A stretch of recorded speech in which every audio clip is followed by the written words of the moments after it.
이번에 해결한 사건도 들으시면 정말 이게 실화냐? 이럴 정도로 보도 못한 범죄가 저질러졌습니다. 지난 2019년 8월 5일 밤 11시경 세종시 한 원룸촌에서 살고 있던 한 여성이 자신의 집에서 성폭행을 당했다고 경찰에 신고합니다. 성폭행이요? 또 이건 성범죄구나. 성범죄군요. 자기 집이면은 보통 누가 침입을 해야 하는 건데. 집에서 일어나는 경우라면 알고 있는 상황이거나 아니면 그냥 아니면 진짜 얘기한 것처럼 침입. 네, 그날 피해 여성분은 집에 이제 친구가 마침 오기로 한 날이었는데 누가 문을 두드리기에 네.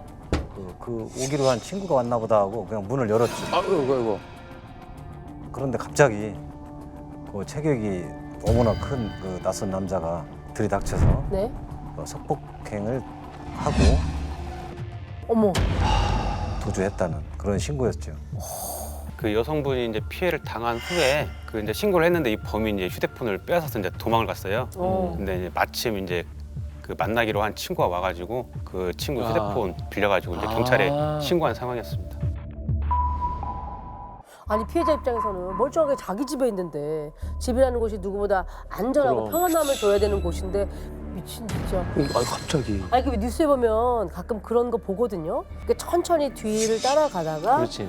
예. 문을 열고 딱딱딱 비면서 눌러갈 때 문을 잡고 들어가는 거. 우리가 영화에서도 많이 보기도 하고 이제 그런 경우도 있는데 두들리고 들어왔다는 거예요. 이 경우는.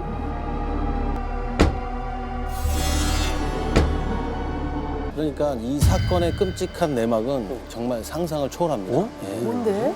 안타깝게도 이제 그 여성이 살고 있는 그 집 원룸 CCTV가 이제 고장이 나 있었어요. 꼭 그런다니까. 참 안타깝게도. 꼭 이럴 때 중요한 CCTV가 작동이 안 되거나 그런 경우가 너무 많아요. CCTV 좀 관리를 조금 맞아, 더 맞아. 체계적으로 좀 맞아요. 잘했으면 좋겠어요, 진짜로. 그 화질 이런 것도 문제인데 각도를 잘 맞춰놔야 돼요. 각도가 중요하구나. 이 CCTV 수사는 진짜 보이는 게 다가 아니고 좀 각도만 조금만 조절을 해도 용의자 추적하는 데 훨씬 도움이 되거든요. 그게 진짜 중요할 것 같아요. 근데 다행히도 그 여성분이 그 정신을 바짝 차려가지고 그 피해자인 옷차림 그걸 이제 정확히 기억을 하셔가지고 저희가 이제 그 피해자를 쫓는데 많이 도움이 됐습니다. 저희 세종 북부경찰서 형사들이 전부 출동을 해서 네. 그 주변을 샅샅이 뒤지고 그 일대 CCTV를 다 훑었습니다. 그래서 이제 피해자가 진술한 그 인상착의를 토대로 범인의 그 차림새를 따라서 그 CCTV를 추적을 했죠. 좀 뭐가 좀 나왔어요? 그 용의자가 이제 들어간 원룸을 밝혀냈습니다. 원룸으로 들어간 거예요? 네, 근데 이제 그것도 이제 피해자 집에서 한 1.5km 정도, 그 차로는 이제 3분 거리에 있는 어머. 가까운 원룸이었거든요. 굉장히 가까운 곳이네요. 1.5km 걸어서 그냥 다니는 길이잖아요. 완전히 걸어서. 더 끔찍하네요. 범인이 그렇게 가까운 곳에 있었다니까. 그러니까요. 네. 그 CCTV에 이 남자가 들어가는 모습은 찍혔는데 나오는 모습이 없는 거예요. 그렇다면 이제 거기에 있다는 거 아닙니까? 그렇죠. 그래서 긴급 체포를 하자. 초인종을 누르고 문을 두드리고 그렇게 해서 아무 대답이 이제 없기 때문에요. 관할 그 소방서에다가 공조 요청을 해서 사다리차 지원을 받아서 그 창문으로 이제 진입을 했습니다.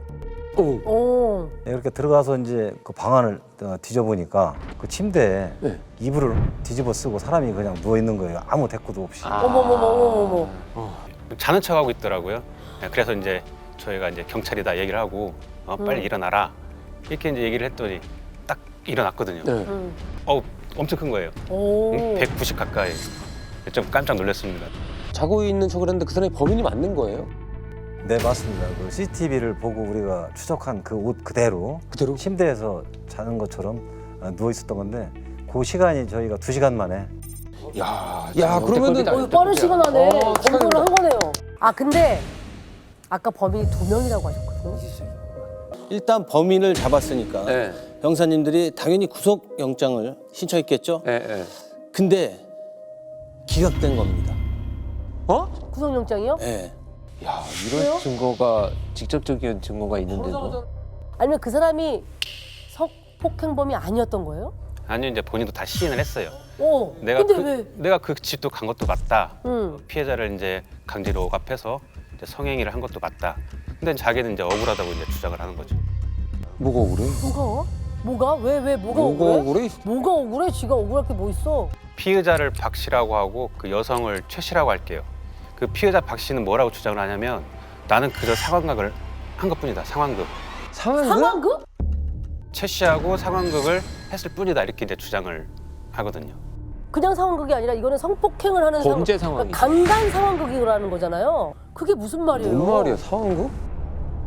쉽게 정리를 하자면 자극적인 성관계를 하기 위해서 누군가 침입해서 강제로 성폭행을 하는 강간 상황극을 만들었다는 얘기를 주장을 하는 거잖아요. 그러면은 피해자와 피의자가 합의가 있었다 이렇게 얘기를 주장을 하고 있다는 얘기인 거잖아요. 처음에 형사님들도 말도 안 된다는 그 변명이라고 생각했는데요. 상황극 직전에 랜덤 채팅방에서 두 사람의 대화를 나눈 증거를 확보하게 됩니다. 아, 있어? 뭐가 있어? 진짜?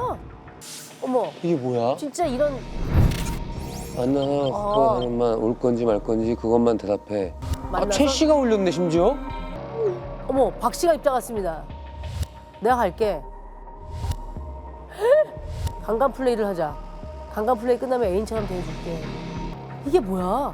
강간 플레이요? 야, 이건 무슨 나는- 이해가 안 간다. 방금 그 대화 내용을 보면 이제 박 씨는 이제 저희가 이제 검거한 피의자가 맞고요. 최 씨가 상황극 파트너를 구한다 이런 글을 올려가지고 그걸 보고 참여한 거다. 이렇게 이제 박 씨는 주장을 합니다. 이거가 믿겨져요? 나는 이거 조작이라고밖에 생각 안 들고 거짓말이라고밖에. 저희도 처음에는 믿기 어려웠는데요. 그 여성분이 집 주소랑 공동 현관문 그 비밀번호도 알려주고 심지어 암호까지 만들어서 알려줬다고 주장하니까 암호가 있어요? 무슨 암호요? 그 이제 문을 두드리고 나서 네. 옆집인데요라고 하면 그때부터 상황극이 시작된다. 뭐 이렇게 말을 했다는 거죠. 아니, 야, 이거는 누구 봐도 범죄 상황인데 피해자가 이걸 먼저 제안한 상황극 설정이라니까 이거는 너무 헷갈리고 머리가 아픈데 이걸 어떻게 받아들여야 할지 모르겠어요. 그래서 여성분이 문을 열어줬다고 했잖아. 그러니까요. 그런데 이제 정작 이제 박 씨가 문을 막 두드리면서 옆집입니다 했는데도 문이 열리지 않더라는 겁니다. 그래서 그냥 발길을 돌렸는데 딱 그때 띵동하고 문자가 왔다고 해요. 뭐라고요? 어머, 화장실에 있었어. 검은 모자 쓴 남자야? 남자가 왜 이렇게 배짱이 없어? 문 열어주고 성관계하면 그게 어떻게 상황극이야? 말도 안 돼. 이게 무슨 말이에요? 여성분이 화장실에 있어서 문 두드리는 소리를 못 들었다. 근데 왜 돌아가냐? 배짱도 없냐? 뭐 이런 식으로 다시 채팅을 보낸 거죠. 그러면 이 채팅방에 의하면 최 씨는 그 남자가 오고 있는 걸 지켜보고 있었다는 거네요? 네, 그래서 이제 박 씨는 그 문자를 받고 나서 다시 그 집으로 올라가요.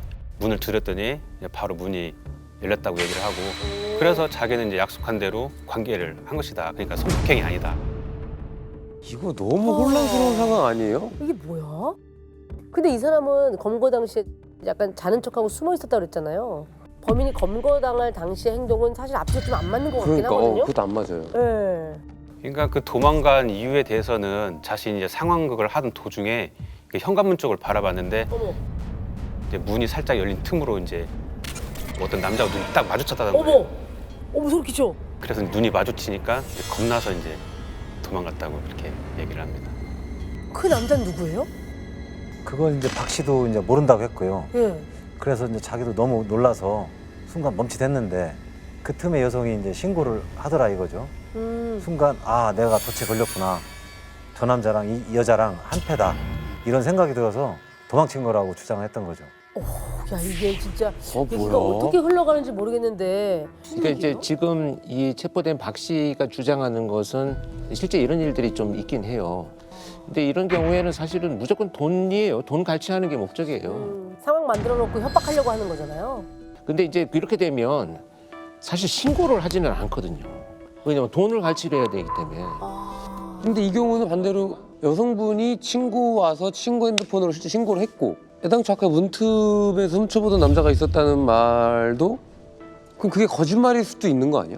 그리고 또 그 채팅이 있잖아요. 아 그러니까 또 채팅은 또 있네. 채팅은 또 뭐고? 아 사건 참 복잡하네 이거 진짜. 그러니까 이 여성분은 뭐라고 하셨어요? 그 채팅 상황에 대해서? 그 남자와 채팅을 한 일 자체가 없다. 에?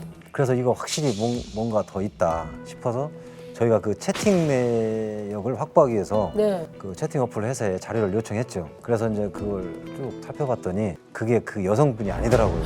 피해자가 아니었다는 최 씨가 거예요? 아니었던 거네 그러면. 그 최 씨 그 피해 여성이 아니라 20대 남성이었습니다. 남자요? 아까 문틈 사이로 지켜본 그 남자인가 보다. 뭐야? 그걸 알아봐야 되겠죠. 그 남자를 지금부터 김 씨라고 할게요. 형사님들이 그 김 씨의 소재지를 급히 파악해서 김 씨가 다니는 회사로 갔습니다. 그래서 처음에 이제 딱 잡아떼죠. 왜 찾아왔냐, 무슨 일인지 전혀 모르겠다. 그러다가 이제 저희가 증거들을 들이대니까 예, 예. 하는 말이 아 그거요? 그거 그냥 내가 장난한 건데 그러더라고요. 예? 그러니까 자기가 이제 그런 글을 쓴 건 맞다 인정을 해요. 근데 이제 장난으로 쓴 거지 진짜 그럴 줄은 몰랐다 그렇게 얘기를 하더라고요. 뭔 소리야? 비밀번호까지 다 알려주고. 그러니까 그 성폭행이 벌어질 때 그 집 그 문틈으로 지켜본 것도 당신 아니냐 그랬더니 맞긴 맞는데 나는 농담으로 한 말인데 그 박 씨가 진짜로 가서 성폭행을 그렇게 성공할 줄 몰랐다. 어머. 갑자기 걱정이 돼서 미친. 확인하러 갔던 거다라고 어머. 하더라고요. 아니 말이 말이 안 안 되는 맞다, 게 말이 안 돼. 걱정이 되면 가서 뭐 하는 거예요 하고 말리고 막. 여기 진짜 이러시면 어떡해요? 어. 라고 했었어야지. 더 충격적인 사실은 김 씨라는 남자가 피해 여성의 집 근처에 사는 이웃이었습니다. 너무 무섭다. 다 한 동네 진짜. 사람들이었던 거야? 그게 너무 무서운 거야. 참 여기서 또 한번 놀라고 황당한 일이 생기는데요. 이런 끔찍한 범죄를 계획하고 설계한 김 씨도 구속영장이 기각됩니다. 야 이건 이거는 말이 안 되는 거 아니에요? 그럼 남의 뭐 명예를 피해자만 있는 도해가지고. 거야, 지금? 그러니까 아니 그 피해자가 있는데. 가해자는 없고 피해자만 있는 사건이 돼버린 이게 거예요. 어떻게 가능하죠? 김 씨가 계속 장난이라고 주장하니까 재판부도 아마 쉽게 판단을 내리기 어려웠던 것 같고요. 더군다나 이 사건이 처음 있는 사건이고 그렇죠. 판례가 없는 사건이니까 네. 근데 판례가 있건 없건 지금 피해자가 피해를 당한 것이 그렇죠. 확실하고 피해자나 그 피해자 가족분들의 심정은 어떻겠어요? 처음에 잡은 그 실행범 박 씨도 이제 구속영장이 기각이 됐는데 그 성폭행을 지시한 김 씨까지 이제 구속이 안 되니까 오히려 이제 저희가 좀 더 미안하기도 하고 그 피해자 얼굴을 볼 면목이 없었죠. 내가 지금 저 상황이다? 그럼 도대체 뭘 해야 되지? 그러니까 피해자가 할 수 있는 건 아무것도 없는 거예요. 와. 의지할 건 정말 형사님들밖에 없는 그런 상황이. 그래서 뭐라도 하나 건져보자는 심정으로 열심히 발품을 팔아서 네. 네네. 주변에 탐문을 했는데요. 피해자 최 씨랑 같은 원룸촌에 사는 한 여성분이 묘한 이야기를 하나 해주더라고요. 탐문 수사 중이에요. 예. 오. 그분 얘기가 여행을 다녀오느라고 며칠 집을 비웠는데 네. 돌아와 보니 현관 출입문 앞에 쪽지가 붙어 있었대요. 그래서 무식결에 봤는데 네. 보자마자 너무 놀라서 경찰에 바로 신고한 일이 있었어요. 어머머머. 쪽지를 보자마자? 여성분이 보자마자 너무 무서워서 경찰에 신고했다는 그 쪽지를 제가 보여드리겠습니다. 맨날 베란다에 앉아 담배 피던데. 에? 집에 돌아다니는 걸 다 지켜본 거예요? 어디선가 계속 바라보고 사진을 찍었다는 거네. 그래서 그런 탐문 중에 그런 얘기를 듣고 나니까 머리가 아주 좁혀 서더라고요. 왜냐하면 성폭행 피해를 입은 최 씨도 며칠 전에 출입문 앞에 이상한 쪽지가 붙어 있길래 안 보고 그냥 버린 적이 있다는 그 말을 했었거든요. 피해자도? 예. 아, 피해자 최 씨도요? 같은 수법이구나 일단. 그래서 이제 저희도 이게 만약에 교사범 그 김 씨의 짓이 맞다면은 이걸 한두 번 하지 않았을 거다. 또 추가 범죄가 있을 거다. 이런 생각이 들더라고요. 그래서 이제 저희 관내 그 지구대에 이런 비슷한 신고 유형이 있는지 이제 쭉 알아봤거든요. 어머. 그랬더니 이제 피해자가 또 있더라고요. 또 있어 뭐가? 피해자 증언에 따른 대화 내용을 여자친구 있으세요? 호감이 있어서 연락드립니다. 결혼할 남자친구 있습니다. 연락 안 하셨으면 좋겠어요. 아 그러니까 어머. 쪽지가 연락처를 아니라 어떻게 쪽지가 아니라 이제 톡으로? 톡으로. 아 문자를 받은 그 여성은 이제 단칼에 이제 거절을 했는데 음. 한참 후에 또 이제 그 경악할 만한 내용의 문자가 이제 쏟아졌다고 이제 얘기를 합니다. 그 뒤의 내용은 더 충격적이에요. 미친놈이구나. 저만 간직해서 잘 보면 안 될까요? 미친. 어머머머머. 뭐 저렇게 당당해? 이만하면 사실이죠? 아니 뻔뻔하기까지 한대요? 이 정도면 뭐 방에 CCTV가 있나 확인해 볼 정도네. 다 마치 훤히 들여다보고 있는 것처럼. 너무 아니까. 그 피해자분은 이제 저 카톡을 받고 나서 이제 창문 근처를 못 가요. 밤에도 이제 불도 못 켜고 생활을 하고. 트라우마가 생기지. 당연히. 아니 근데 이게 톡으로 했다라고 하는 거 보니까 전화번호를 알았다는 얘기거든요. 그러니까. 그건 또 어떻게 알았대요? 주차장에 이제 차량 앞에 있는 이제 전화번호를 보고 이제 연락을 했더라고요. 아우, 아, 이제 공동주택이니까. 아유. 그런데 방금 본 저 문자 말이죠. 네. 내용도 충격적이지만 저 화면에서 눈여겨봐야 할 게 또 하나 있습니다. 어? 뭐요? 뭐요?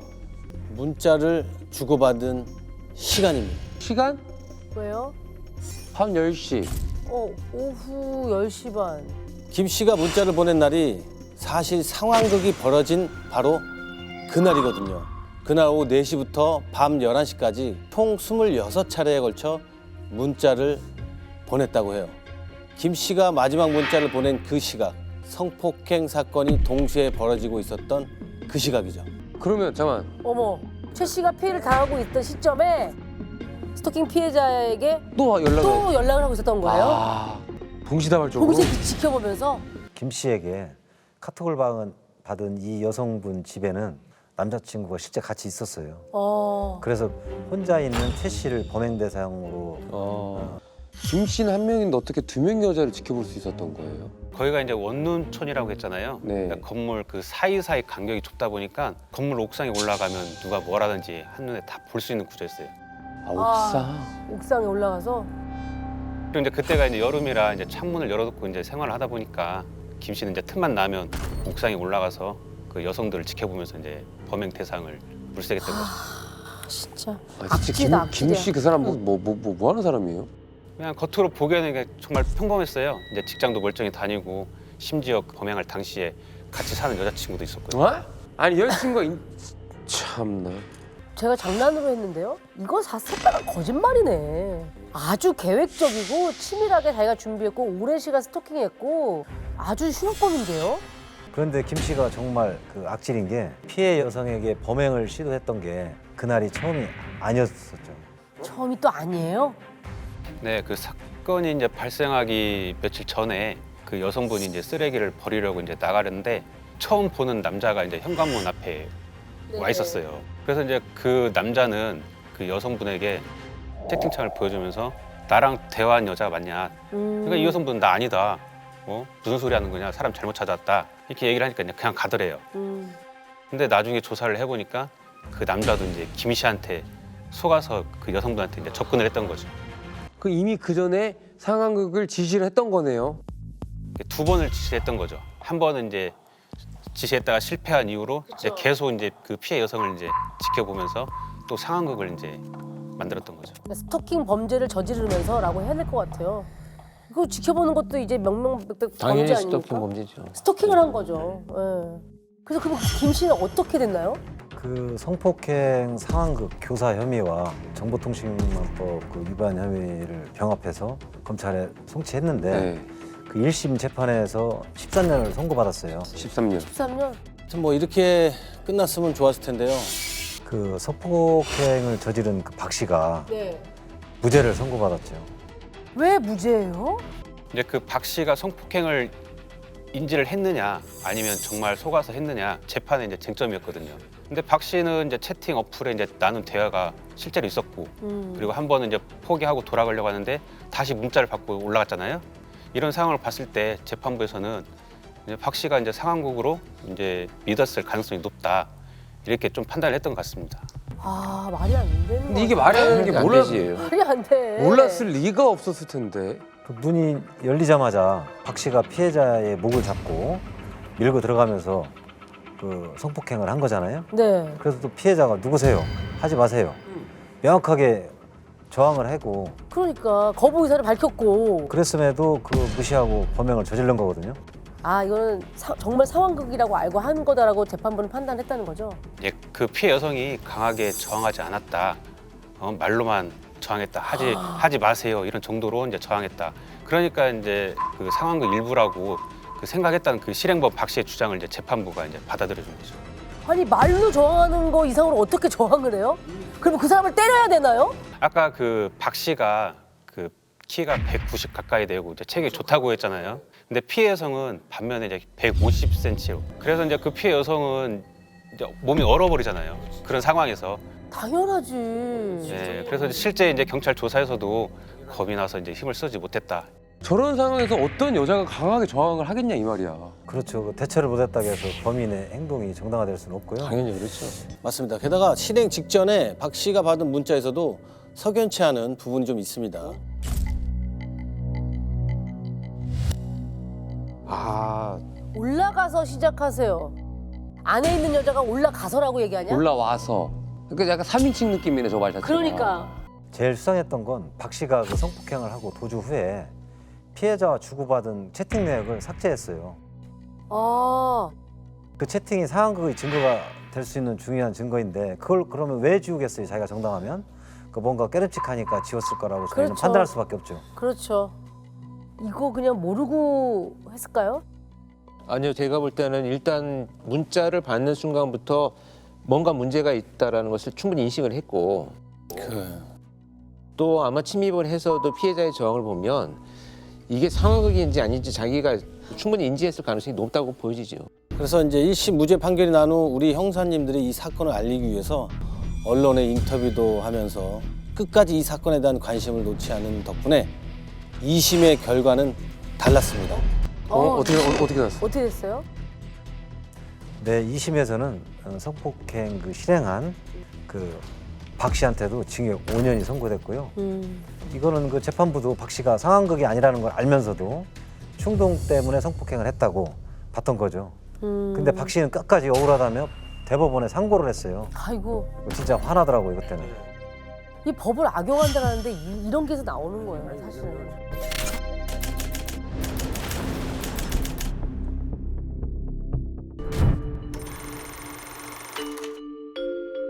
부산 서면 번화가 뒤편 한 슈퍼마켓에서 시작됩니다. 뭐 이렇게 금액을 확인하면서 뭔가를 건넵니다.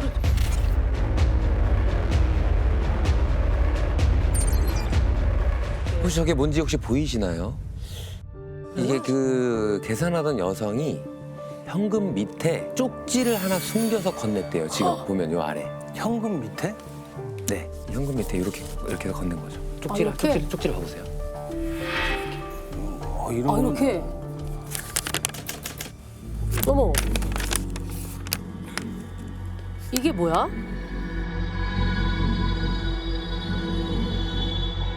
헬프 더 폴리스. 예. 경찰을 지원. 나는 건물의 4층에 잡혔다. 네. 나는 소근했다. 암타이. 여러 가지 이제 언어로 이렇게 섞였는데 아마 네. 국내에 들어온 지가 얼마 안 돼서 이게 한글이 좀 서툴었던 것 같고요. 말 그대로 이제 직원이 이제 계산하는 와중에 이렇게 쓰인 쪽지를 거대받은 건데요. 만약 정화 씨라면 어떻게 하시겠어요? 이렇게 받았어. 야 신고부터 해야 되지 않을까요? 그런데 이제 직원 말에 따르면은 네. 이 소품 근처에 남성 일행들이 있었는데 눈치를 보는 듯한 느낌이 계속 들더래요. 예. 그래서 그 직원분이 이렇게 받았잖아요.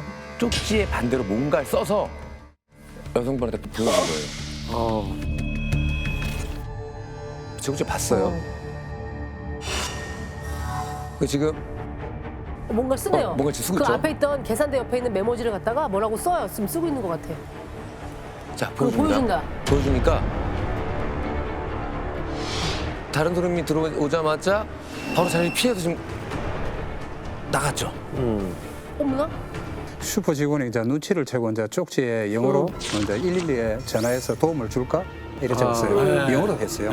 그런데 여성분이 고개를 막 저으면서 뭐 가입표를 했고 커피 물건을 챙겨서 나가버리는 그런 거예요.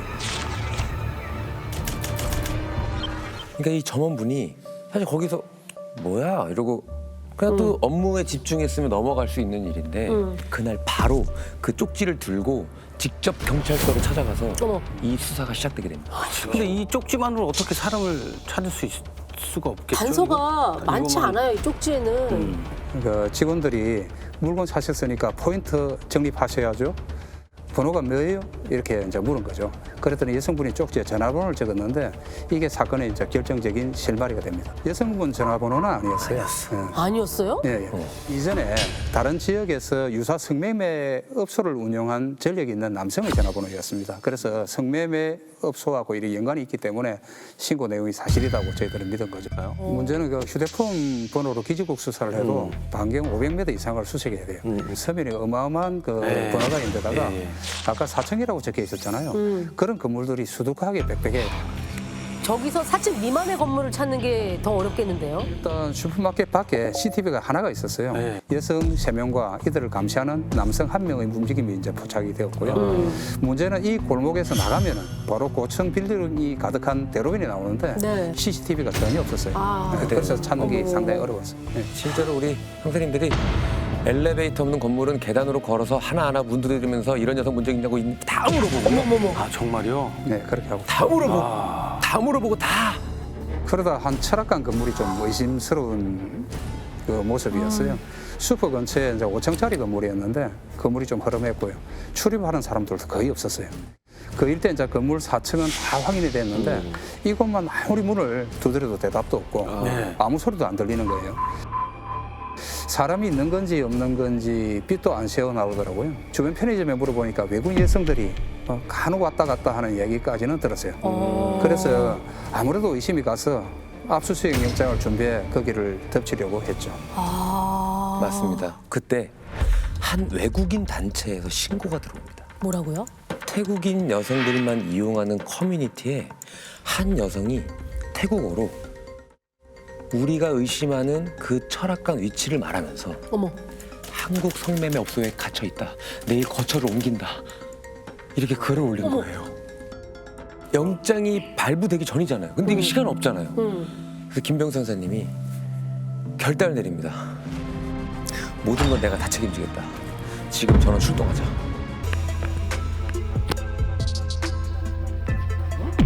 방 한 칸에 어머머머머머. 갇혀있네. 돈다발. 뭐야? 여권. 여권도 뺏었고요. 뺏었네. 곳곳에 CCTV 설치돼 있고요.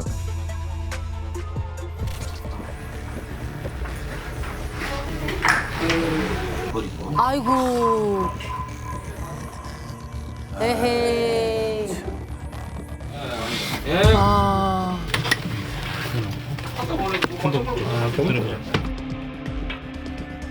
들어가 보니까 종업원하고 업주 이렇게 있었고요. 그리고 쪽지를 전했던 그 여성을 포함한 5명의 태국인 여성들이 감금돼 있었습니다.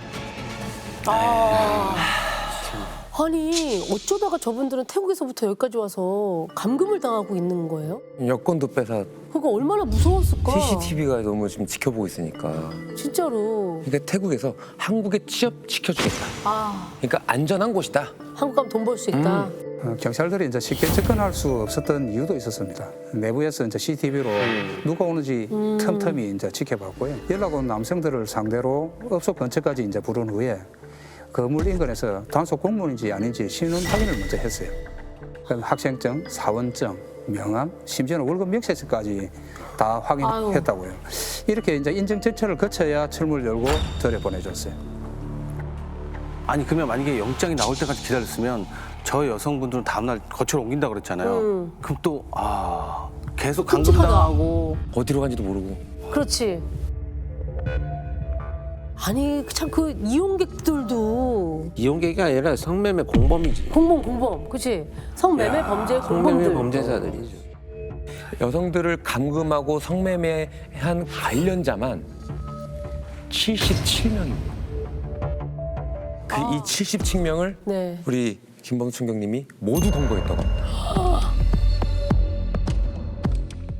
찾아서 다행이고 더 이상의 피해가 없어서 다행이다 싶기도 한데 다시는 정말 이런 일이 없었으면 하네요. 당연히 그렇죠. 네. 네. 이건 뭐.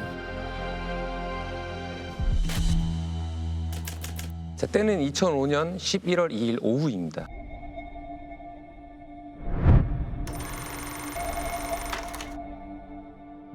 이천 경찰서로 한 통의 신고 전화가 들어왔는데요. 수화기 너머로 한 여성분이 떨리는 목소리로 다급하게 도움을 요청했다고 해요. 제가 지금요 방금 강도로 당했어요. 빨리 좀 와주세요. 에 있는 그 한 아파트에서 피해 신고가 들어와서 저희가 현장에 도착했더니 집안이 아주 그냥 쑥대밭이 되어 있더라고요. 침대가 다 이래 막 부서져 있고요. 서랍장 같은 게 다 끄집어내서 어머. 흐트러져 있었고요. 신고자분이 막 엉엉 울고 있더라고요. 야, 그러면 그 신고한 여성분이 집을 잠시 비운 사이에 도둑이 들은 건가? 오히려 그랬다면 더 충격적인 일은 당하지 않았을 겁니다. 그날 1시쯤에 누가 그 벨을 누르더니 아래층에 사는 사람인데요. 화장실 고장나서 물이 샌다. 의심 없이 이제 문을 열어준 겁니다. 그 한 남자가 들어와서는 화장실 쪽으로 쭉 가서 보더니 집에 이제 남편도 없고 부녀자에다가 제압을 할 수 있는 상황이 됐다라고 판단을 하니까 이제 흉기를 이제 들이댄 거죠. 그래서 돈 안 내놓으면 죽인다 위협을 한 거죠. 어머머머. 그래서 이제 피해 여성분이 돈 있는 위치도 알려주고 했는데도 거기서 이제 멈추지 않고 피해자분을 성폭행하고 도망까지 쳤더라고요. 그런데 이제 그 충격적인 일을 당하신 와중에도 피해자분이 덜덜덜 떠시면서 형사님 여기요 하면서 무언가를 건넸다고 해요. 범인의 휴대전화였어요. 어떻게 된 거예요? 어떻게 된 거예요? 범인이 이제 실수로 휴대폰을 바닥에 떨어뜨렸는데 피해자분이 기지를 발휘해 갖고 등 뒤에 몰래 감추고 있었던 거예요. 그게 이제 정말 그 결정적인 증거가 됐습니다. 왜냐하면 현장에서 범인의 DNA를 채취하기는 했는데 그 DNA로 범인을 추정할 수는 없는 상황이었거든요. 사건이 발생한 2005년이고요. DNA법이 2010년에 시행이 됐으니까 용의자가 있을 때 대조할 수 있는 정도만 되었던 거죠. 네. 그래서 형사님 분들은 바로 통신사에 요청을 합니다. 범인의 신상부터 알아낼 수 있으니까요. 저희가 확인을 해보니 이천 지역이 아닌 평택에 살고 있는 40대 남성 표 씨였습니다. 우리가 정가를 조회를 해봤더니 87년도에 특수 강도 강간으로 15년형을 받은 전가가 있더라고요. 그 사람이 딱 20살 때였습니다. 그런데 그뿐만이 아닙니다. 이천에 사건이 접수된 그때 다른 지역에서도 동종 범죄로 6건의 지명수배가 떨어진 상태였다고 합니다. 그래서 저희들이 그 표 씨를 체포하려고 주소지로 급습을 했었죠. 근데 거기에 그 표 씨가 없더라고요. 보니까 주소지만 평택으로 돼 있고 실제로는 거기 안 살고 있었던 거죠. 맞습니다. 그래서 저희도 이제 주변 사람을 통해서 계속 놈을 추적했는데 생활 반응이 없어요. 아무리 뭐 이잡듯 조사해도 표 씨는 본인 명의로 통장, 카드 전혀 쓰지 않고요. 주변 지인들, 그러니까 깜빵 동기라고 하죠. 네. 그 사람들의 명의를 빌려서 썼던 겁니다. 거주지도 계속 옮겨 다니면서요. 하지만 우리 그 형사님들이 누굽니까? 놈이 아무리 용의주도 한들 우리 형사님들 끝까지 추적하시지 않습니까? 6개월 만에 표 씨의 코앞까지 갑니다. 저희가 그 표 씨 주변인들을 싹 다 주시하고 있었거든요. 근데 이제 그때 표 씨 지인 중에 한 명이 그 표 씨를 집에서 만나기로 했다. 그래서 잠복 수사에 들어가게 됩니다. 하루 종일 기다려도 놈이 안 나타나는 거예요. 표 씨한테도 갑자기 전화가 왔는데 다른 데서 만나자고 했다는 겁니다. 이게 들어보니까 지인 집에 다 와서 이상한 낌새를 챈 겁니다. 평소에 표 씨가 자기 집에 들어갈 때 한 번에 들어가는 법이 없거든요. 꼭 근처에 다른 건물, 옥상 이런 데 올라가서 주변을 살피고 안전해야지 집으로 들어갔다고 하더라고요. 그리고 이놈이 이제 거주지를 얼마나 자주 옮겨 다녔냐면요. 뭐 송탄, 안산, 서울, 청주 요리조리 빠져나가니까 눈앞에서 계속 놓치는 거예요. 미치겠더라고요. 그때 당시에는. 이놈 그 정말 꼭 잡아야겠는데 새로운 사건은 계속 빵빵 터지고 참 갑갑한 노릇이었죠. 그러면서 이 사건이 5년이라는 시간이 흘러갑니다. 그러면 5년이 흘러서 미제가 되는 거예요? 이게 사실 사건이라는 게 시간이 흐를수록 이게 희미해지잖아요. 5년이라는 시간이 흘렀지만 운명과도 같은 그날이 찾아오기 시작합니다. 운명과도 같은 그날? 그때가 2010년 4월 4일이었는데요. 휴일이었습니다. 표씨 지인이 연락이 왔는데 이제 표씨 내연녀가 그날 평택에서 전남 강주로 가는 버스를 탄다. 아무래도 그 표씨를 만나러 가는 것 같다 그러더라고요. 그렇게 해서 이제 인천 경찰서 강력팀은 첩보를 받자마자 곧바로 그 내연녀가 있다는 평택 고속터미널로 향하게 됩니다. 정말 오랫동안 기다려온 순간이었기 때문에 철저하게 작전을 짜고 팀원들에게 임무 부여를 했죠.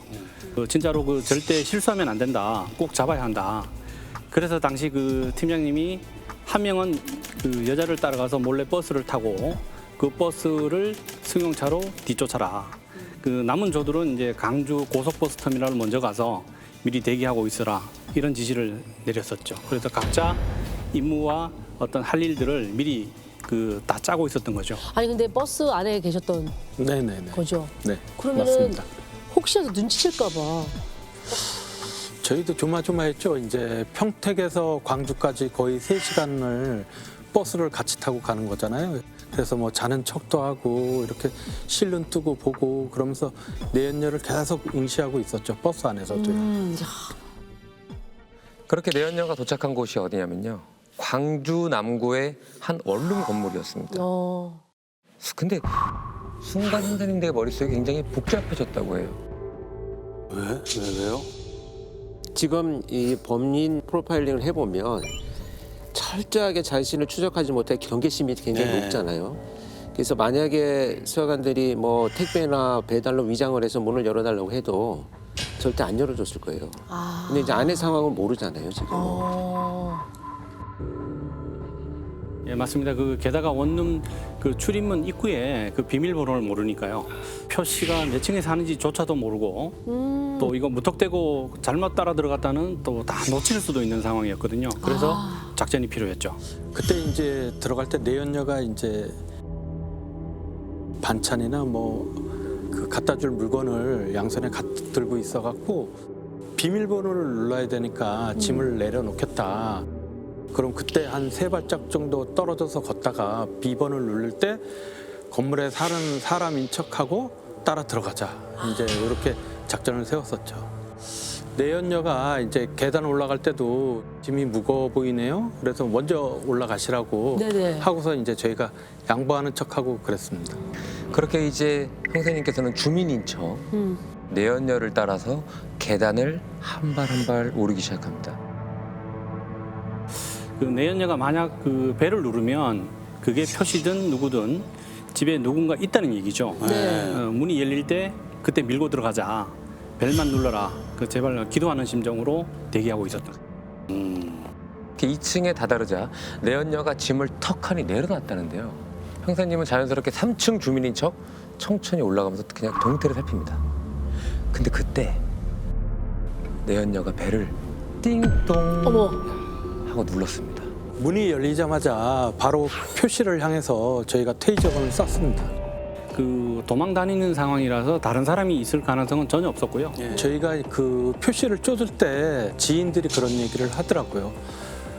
다리에 칼 하나, 허리에 칼 하나, 42칼을 이렇게 2개씩 차고 다닌다. 항상. 표시가? 네네.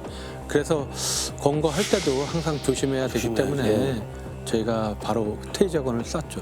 자, 근데 여기서 문제가 하나 터집니다. 안 일어났어? 왜? 테이저건에 맞고 쓰러진 그토록 보고 싶었던 5년이나 걸린 그 놈의 얼굴을 확인하자마자 아니야? 형사님들 아니야? 너무 깜짝 놀라서 난리가 났다고 합니다. 다른 사람이더라고요, 얼굴이. 너 표시 맞지? 하니까 네 맞습니다. 또 이래요.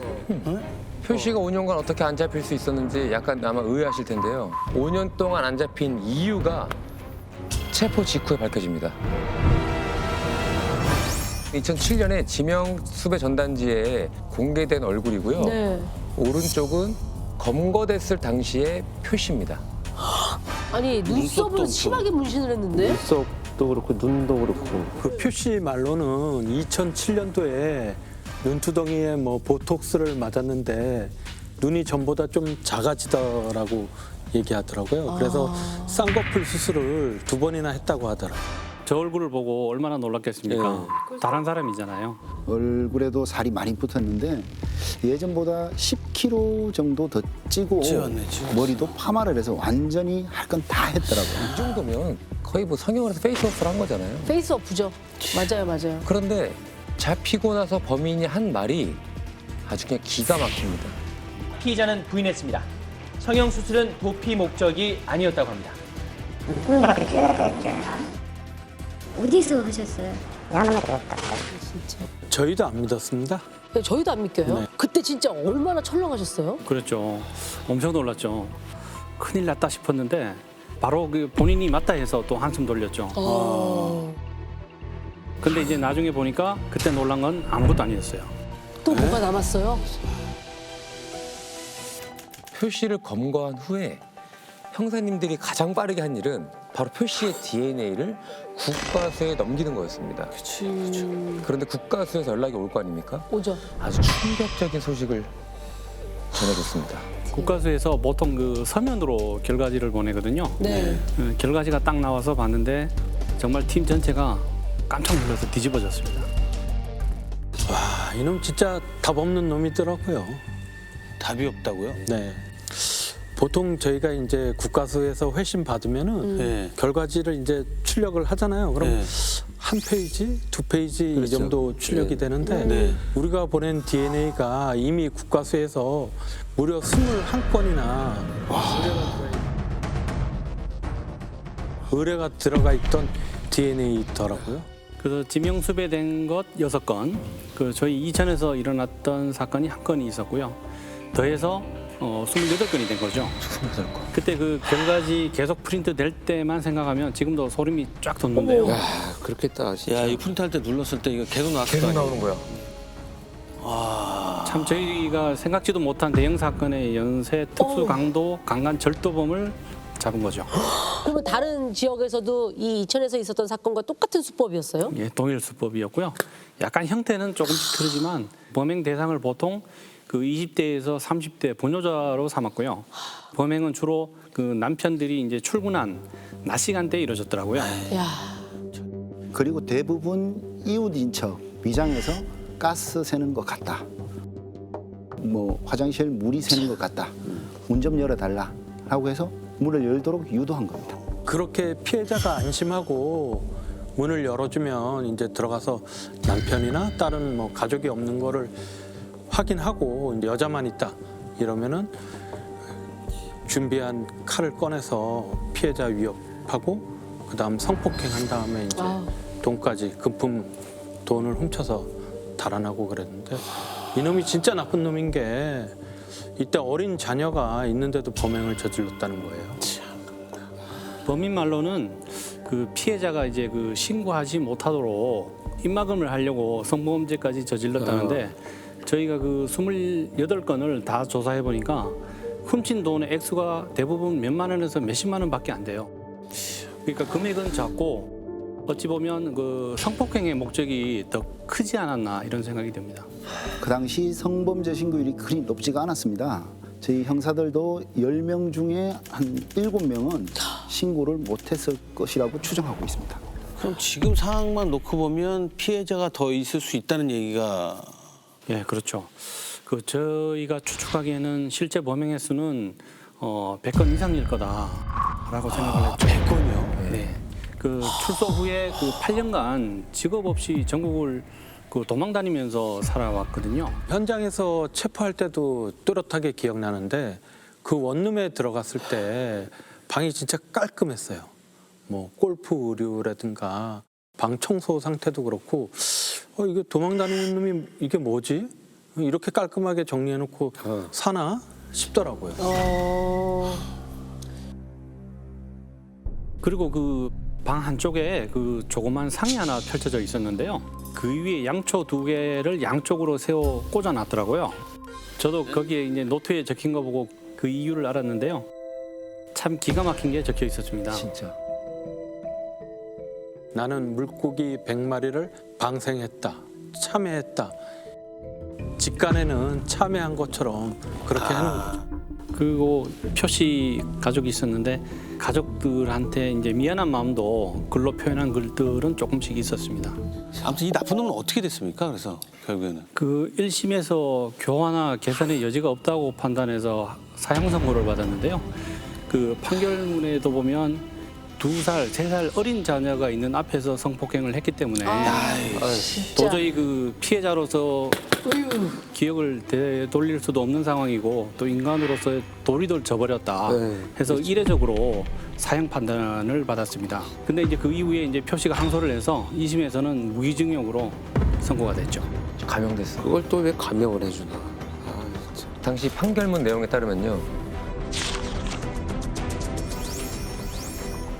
중형에 처하는 것이 마땅하지만 수사 및 재판 과정에서 반성한 내용 등에 비춰 교화와 개선의 가능성이 기대된다.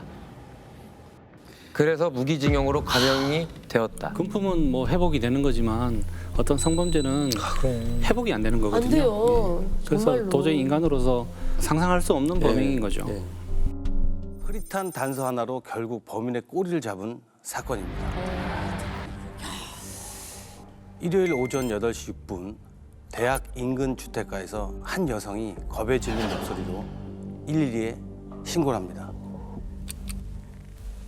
저희 집에 도둑이 들었는데요. 성폭행까지 당했습니다. 빨리 좀 와서 도와주세요. 어머머머. 이렇게 다급한 전화가 왔다고 합니다. 얼마나 무서웠겠습니까? 사실 휴일날 아침은 네. 대부분 가족들이 있기 때문에 네. 주변에도 이 범행 시간으로 잘 적절하지는 않아요. 네, 맞습니다. 일요일 아침 시간에 강도관과 신고가 들어와서 갑자기 비상이 걸렸습니다. 그래서 곧장 피해자가 얘기한 주소로 달려갔죠. 문이 열려 있는 데다 집안이 너무 조용한 겁니다. 뭔가 이상한 느낌이 들어서 조심스럽게 들어갔는데 들어가자마자 깜짝 놀랐습니다. 뭔가 난장판이 돼 있어. 맞아. 아니 피해자가 생각보다 많은 피해를 입었구나. 신고한 피해자가 집에 없었습니다. 네? 빌라 원룸이었는데 방안이 너무 흐트러져 있는 상태였고요. 저희도 순간 신고 과정에서 뭔 일이 일어났나 싶어서 긴장을 많이 했는데 피해자 휴대폰 위치를 추적했더니 꺼져 있는 거예요.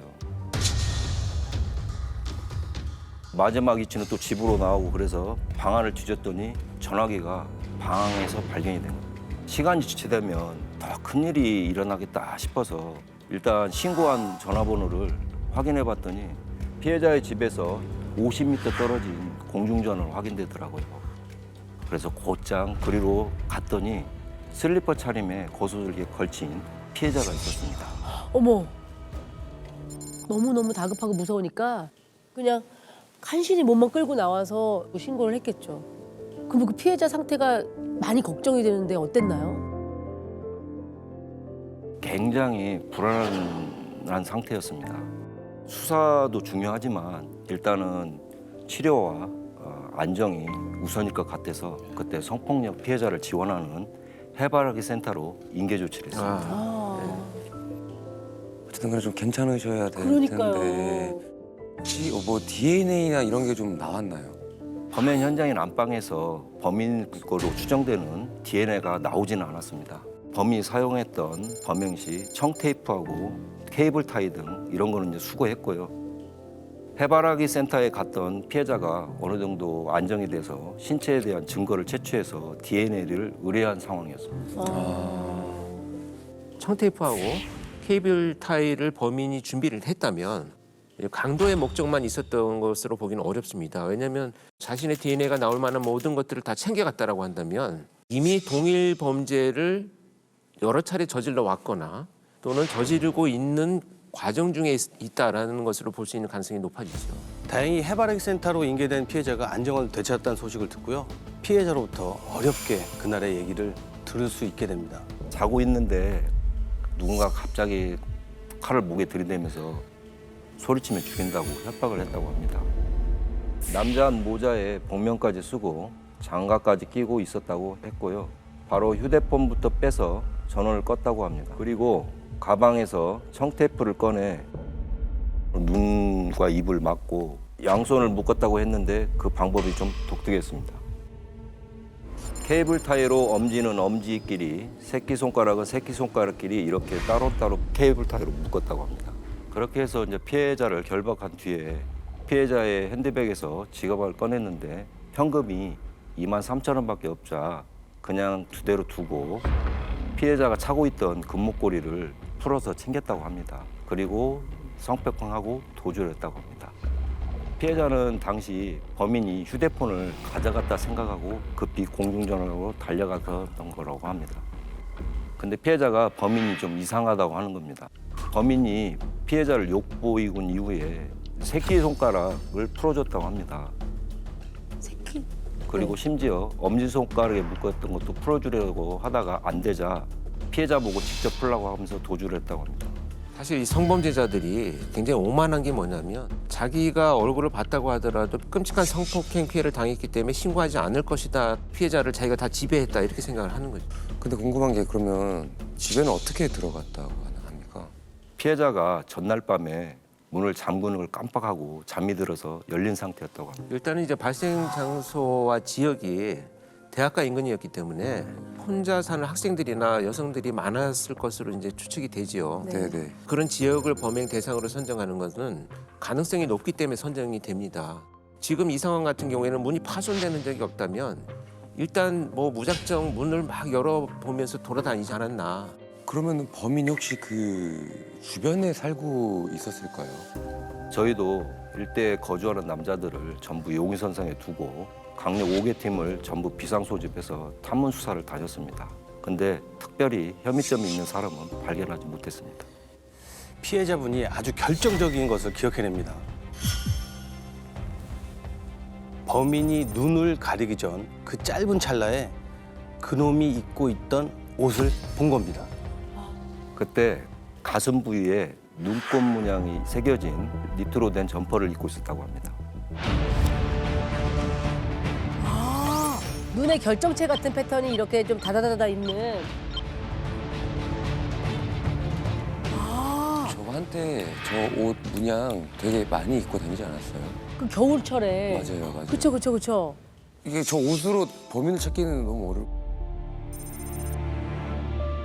네, 맞습니다. 그럼 목격자가 있었을까요?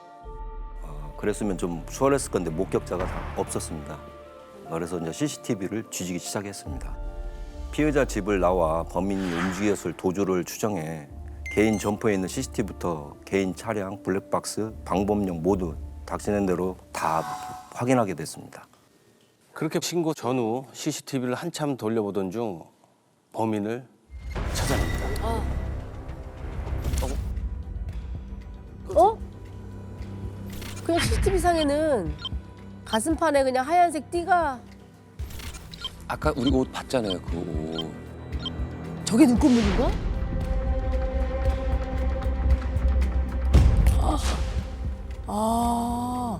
범행을 저지르고 도망가는 사람이라고 느껴지지 않을 정도로. 그냥 만약에 모르고 저 화면 보면 산책하거나 학교 가거나 뭐 그냥 어딘가에 가는 뭐 네. 사람인 줄 알겠는데 선생님은 어떻게 알아보신 거예요? 저도 처음에 너무 태연히 걸어가서 범인인 거라고 의심 못했습니다.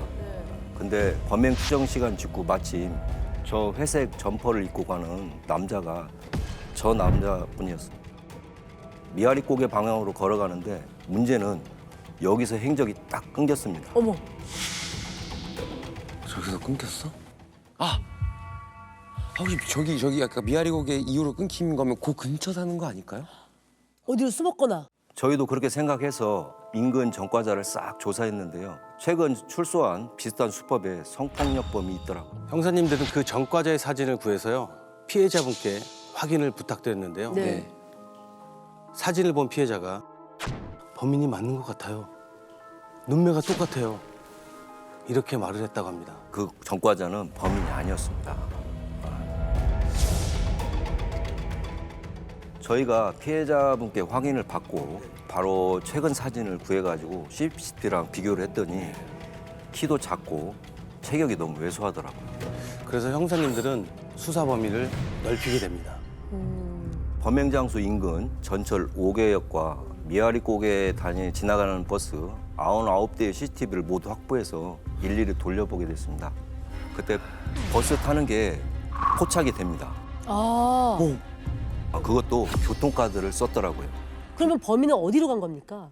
당시 교통카드 회사에 요청해서 범행 당일 동선을 확인해 보니까 이하리 고개에서 성균관대에 내린 뒤에 해화역에서 지하철을 타고 수혜역에 내렸습니다.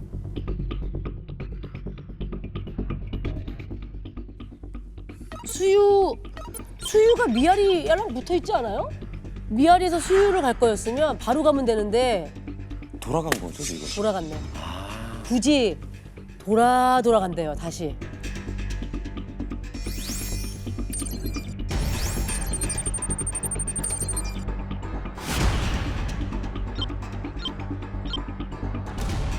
범인의 이런 쓸데없는 노력은 결국 수포로 돌아갑니다. 해화역 들어가는 거구나. 모자 벗었다. 모자 벗었어.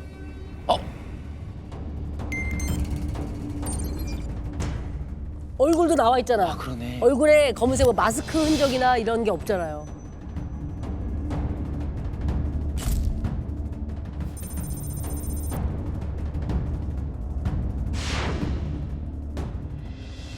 여기는 다시 마스크를 썼어. 그러면 이제 이 이후로는 어디로 갔나요? 수혜역에서 마을버스를 타고 쌍용구에서 내린 후에 더 이상 교통카드를 이용한 내역이 확인되지 않았습니다. 근데 저희가 이놈 교통카드를 분석을 쫙 해보니까 평일 새벽 6시에 쌍문교에서 출발해서 저녁 7시에 다시 쌍문교로 돌아가는 패턴을 찾았습니다. 그래서 쌍문교 버스 정류장 인근에서 잠복에 들어갔고요. 팀을 나눠서 범인을 반드시 갈 만한 곳을 CCTV를 다 찾아다녔습니다. 거기서 범인이 반드시 갈 것으로 이제 예상을 하셨다고 하지만 버스 정류장 인근 편의점이랑 마트를 뒤졌는데요. 어떤 마트에선가 신용카드로 물건을 구입하는 범인을 딱 찾아냈습니다. 그럼 신용카드는 그 우리 등록할 때 주소랑 주소지. 계좌랑 다 하잖아요. 연결해야 되니까 맞아요. 주소 바로 찾으면 되는 거 아닙니까? 바로 되는 건 아니고요. 신용카드는 정보 조회를 하려면 영장을 발부받아서 집행을 해야 되는데 그러면 시간이 너무 오래 걸리잖아요. 보통 영장 하나 발부받는데 얼마나 걸리나요? 회신받고 발부받아서 하는데 한 일주일가량? 근데 사실은 아까 교수님도 얘기했지만 이 연쇄의 가능성이 있다고 네, 하셨으니까 일주일이면 충분히 다른 사건을 버리고도 남는 그렇죠. 시간이니까 그게 제일 불안하긴 하네요. 네. 그래서 마냥 기다리고만 있을 형사님이 아니죠. 마트 CCTV를 유심히 지켜보던 형사님의 눈에 범인이 챙긴 이게 들어왔다고 해요. 범인이요? 그걸 확인하는 순간 범인의 신원까지 일사천리로 확인됐다고 합니다. 포인트인가 또 포인트 정리까지 했나 얘? 포인트? 얘 엄청 꼼꼼한 놈이잖아요. 맞습니다. 포인트 정립을 했더라고요. 자, 지금부터 이 남성을 김 씨라고 부르겠습니다. 당시 37살이었던 김 씨의 정체를 확인하고 깜짝 놀랄 일이 생깁니다. 은행에서 근무하는 청원경찰이었습니다. 그런데 더 큰 일이 벌어집니다. 피해자에게 나온 DNA가 있었는데요. 때마침 국과수에서 그 결과가 나오면서 발칵 뒤집어지는 일이 생깁니다. 그때 감정 결과를 보자마자 저희도 얼마나 아찔했던지 지금도 그 충격이 생생합니다. 2년 전에 수유동에서 강간 방화 살인 사건이 있었는데 그 범인의 DNA랑 일치했습니다. 자, 2년 전 사건이 발생했던 당시 뉴스입니다. 함께 보시죠. 오늘 아침 7시 15분쯤 서울 수유동 연립주택에서 불이 난 뒤 20대 여성이 숨진 채 발견돼 경찰이 수사에 착수했습니다. 경찰은 피해 여성 몸에서 채취한 물질을 분석해 누군가에게 성폭행당한 사실을 확인했습니다. 아이고. DNA 자료를 대조했는데도 용의자가 확인이 안 될 경우 수사는 벽에 부딪힐 가능성이 높습니다. 미제로 수사가 진행이 되고 있었던 사건이고 방금 보셨던 전 뉴스 현장에 저도 나가 있었어요. 저도 현장에 나가 있었는데 이 사건도 발생 시간이 오전에 출근 시간 요 무렵이었습니다. 어머. 그래서 굉장히 이상했어요. 왜냐하면 어머니가 출근을 하면서 딸이 혼자 있는 거를 보고 나갔는데 갑자기 그 시간에 누군가 침입을 했다라는 것이 너무 이상한 사건이어서 네. 거기다 불도 지르고 뭐 성범죄 흔적도 있고 그래서 청테이프로 이제 눈과 입이 가려져 있었고 양손이 케이블 타이로 묶여져 있었던 똑같네. 사건입니다. 피부 타입. 똑같네. 그거 아침 여기도 이것도 아침이라고 그렇죠. 했잖아요. 오전 시간. 그리고 똑같이 눈을 가렸잖아요. 눈을 가지고 케이블 타이가 타이로 결박을 하고. 결박이 되어 있었다. 혼자 여성분 혼자 계시고. 그것도 똑같네요. 네. 어머 세상에. 사건 당시 수사 진행 사항을 들을 수 있었는데요. 수사 초기에만 해도 피해자 몸에서 범인 DNA가 나와서 대조만 하면 금방 잡을 거라고 했었는데 수유동 일대에 혼자 사는 남성들, 전과자 등 1천 명이 넘는 남성들을 용선상에 두고 DNA 작업을 대조했는데 일치한 사람이 단 한 사람도 없었습니다. 근데 더군다나 아까 뉴스에 보면 그 CCTV가 있어요. 있는데 입구 쪽에 당시만 해도 그 CCTV는 계속 한 곳을 비추는 게 아니고 한 15초나 30초 간격으로 이렇게 돌아가면서 찍는 CCTV였었어요. 그러다 보니까 범인이 들어가고 나오는 게 안 찍혀가지고 수사가 굉장히 어려웠던 그런 사건이죠.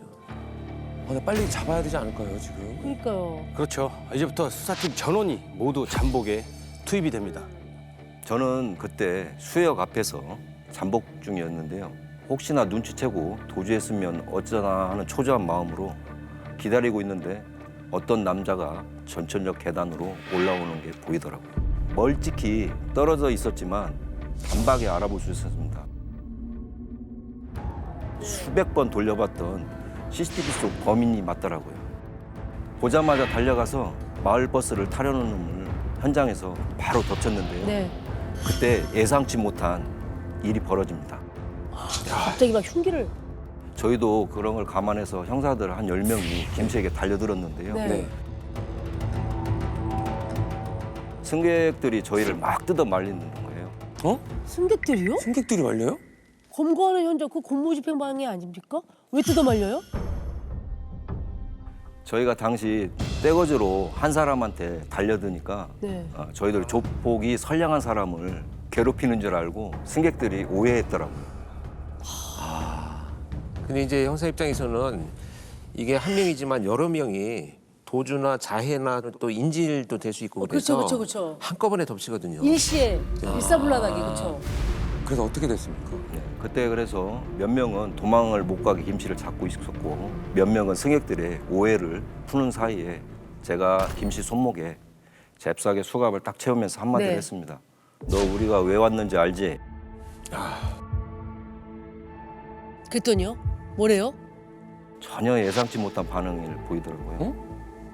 예상치 못한 또 예상치 못한 예상치 못한다. 또 예상치 못한 거라면 2년 전에 수유동 사건이랑 얼마 전 강간 사건 때문에 오셨죠? 라고 하는 겁니다. 어떻게 2년 전에 수사망을 빠져나갔을까요? 그때 DNA를 무작정 딸 수가 없어서 네. 혈액형 일치하는 사람들만 DNA를 채취했던 겁니다. 근데 김 씨가 과거에 혈액형을 거짓말로 얘기를 했더라고요. 그렇구나. 그러니까 과거라고 하면은 그러니까 2년 전에 혈액형 물어볼 때 거짓말로 말한 거예요? 아니요. 10대 때 뻑치기 사건으로 수감된 적이 있었는데 10대요? 그때 자신의 혈액형을 거짓으로 기재한 것 같습니다. 그래서 용의선상에 제외된 거예요. 범인 얘기를 직접 한번 들어보시죠. 나 별로 듣고 싶지 않은데. 이재로 남을 뻔했던 사건의 용의자가 인근 지역에서 또다시 성폭행을 저지르다 꼬리가 잡혔습니다. 아침에 비가 오면 그런 충동이 일어났습니다. 죽고 싶다는 생각은 자주 했습니다. 하얀 얼굴에 많은 거를 보고 있잖아요. 잠깐만요. 비가 올 때마다 충동을 느꼈기 때문에 2년 사이에 비가 한 번밖에 안 왔을 리가 없잖아요. 2년 전에 수해동 범행을 한 후에 매일 밤 얼굴이 없는 여자가 나타난다고 악몽에 시달렸다고 하더라고요. 그래서 새로운 범행을 저지르면 그 여자가 안 나타날 것 같아서 또 범행을 저질렀다고 합니다. 두 사건 다 비가 올 때 일어난 건 맞나요? 아닙니다. 2년 전 수해동 사건 때는 비가 왔는데 이번 저희 사건 때는 비가 안 왔습니다. 그러니까 거짓말이네. 거짓말이죠. 그냥 거짓말이야. 딱 거짓말이에요. 그런데 그 너무 기괴한 행각이 있었잖아요. 풀어주기도 했단 말이에요. 그때 죽이려고 했는데 신고를 안 할 것 같아서 살려줬다고 합니다. 여기서 끝이 아닙니다. 형사님들이 범인의 집에서 찾아낸 물건들을 보시면 아마 기가 찰 겁니다. 한번 보시죠. 또 있어. 뭐가 나왔길래요?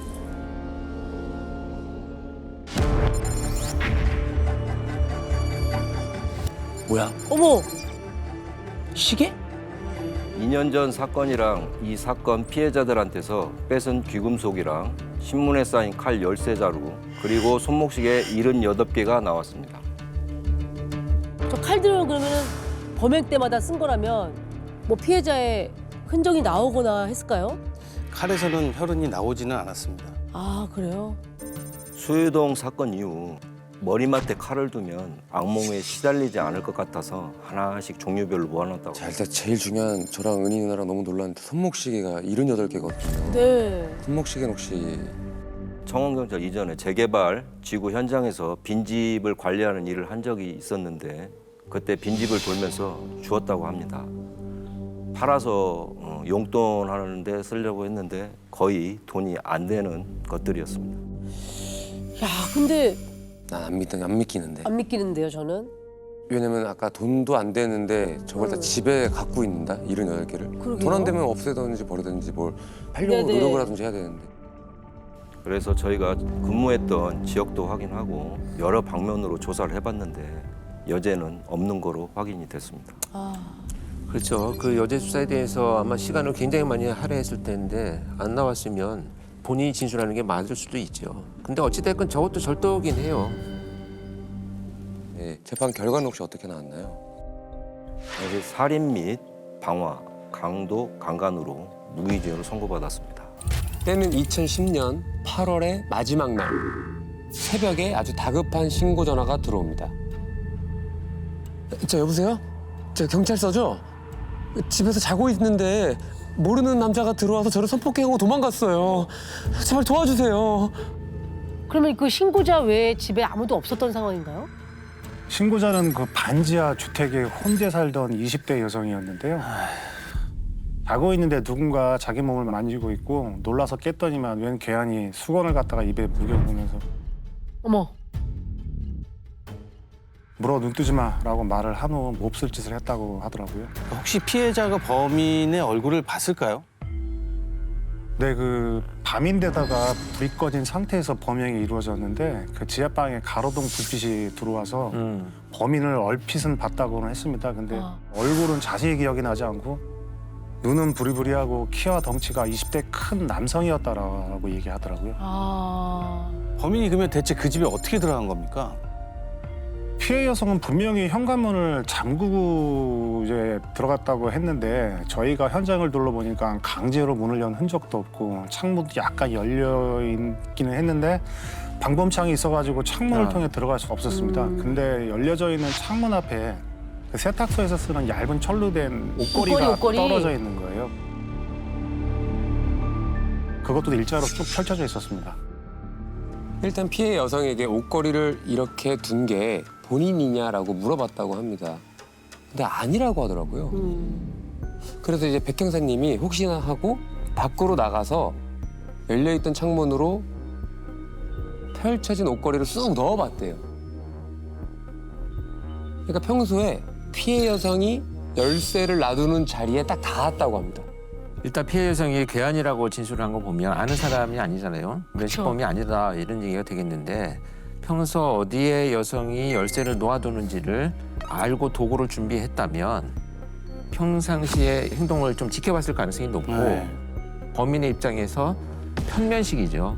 자기가 범행 대상을 선정하고 그 사람의 행동과 삶의 패턴을 파악을 해서 그런 도구를 준비해서 침입을 한 이런 편면식 범죄자 이렇게 봐야 되겠죠.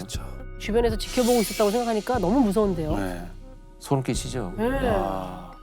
주택 가니까 혹시 범행 현장 주변에 CCTV나 뭐 목격자는 없었습니까?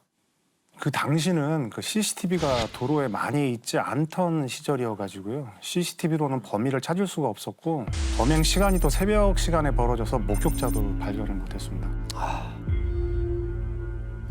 아니면 현장에서 범인을 특정할 만한 단서 같은 거는 없었습니까? 네.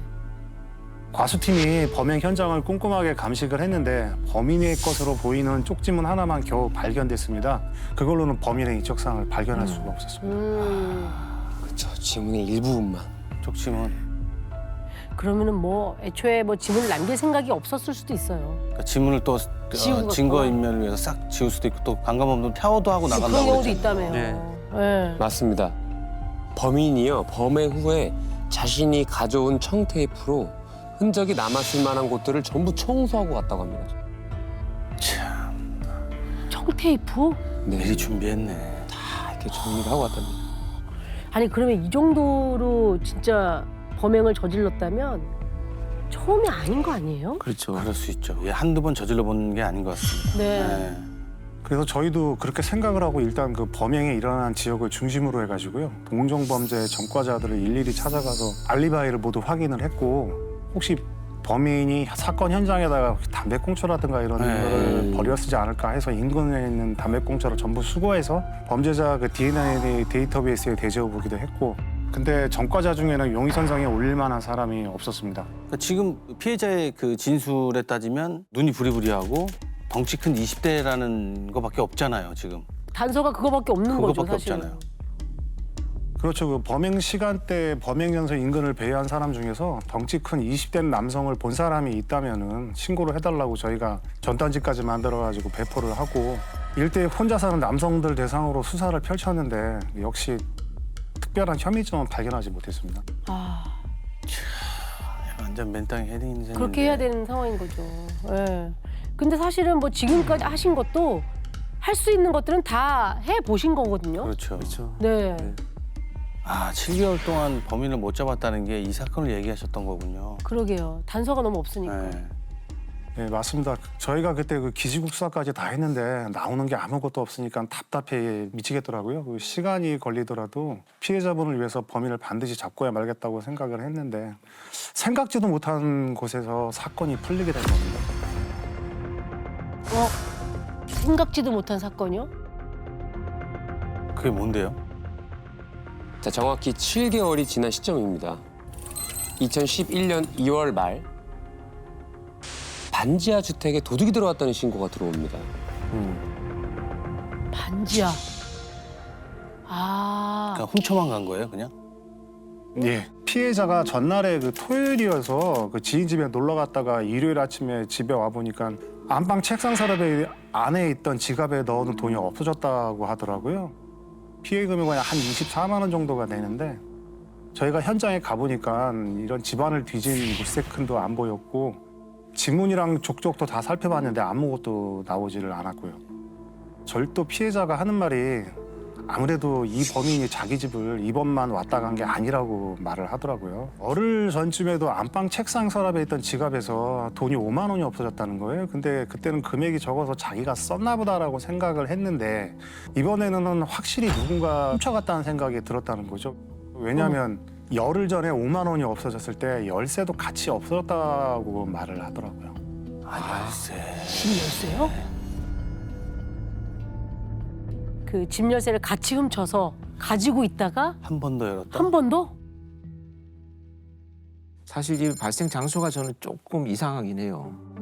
왜냐하면 반지하 방에 거금이 있으리라고 기대하기가 사실은 힘들잖아요. 그런데 2번이나 들어갔어요.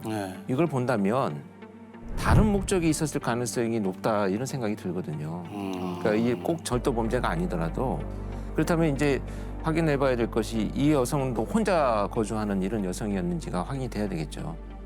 네, 그 혼자 사는 20대 여성의 집이었고요. 7개월 전 강간 사건이랑 동일 범위라면 여기도 쪽지문이 안 나온 거예요? 이 절도 사건에서는 저희가 지문을 찾아냈습니다. 찾았구나. 그 피해자 집 방범창이 뜯겨져 있었습니다. 2개가 뜯겨져 있었는데 범인이 뜯었다고 생각을 하고 그걸 찾아봤는데 인근에 버려져 있더라고요. 버려진 방범창을 이거라도 맡겨보자는 심정으로 해서 감식을 맡겼습니다. 근데 거기서 생각지도 못한 사람이 나온 겁니다. 방범창에서 나온 지문은 30대 남성이었습니다. 이 남성은요, 아내도 있고요. 자녀도 있고요.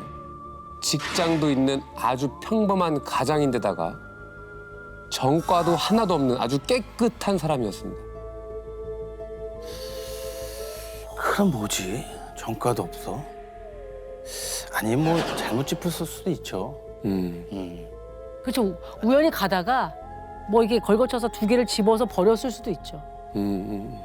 맞습니다. 그 말씀하신 대로 저희도 그 우연히 방범창을 잡았을 수도 있고 그냥 건드릴 수도 있는 평범한 사람일 수도 있었습니다. 근데 일단 지문이 나온 이상 저희는 확인을 해야 되기 때문에 일단 서로 불러가지고 조사를 시작했는데 뭔가 좀 싸늘한 느낌이 좀 들더라고요. 왜요? 무슨 이상한 행동을 했나? 왜 싸늘해요?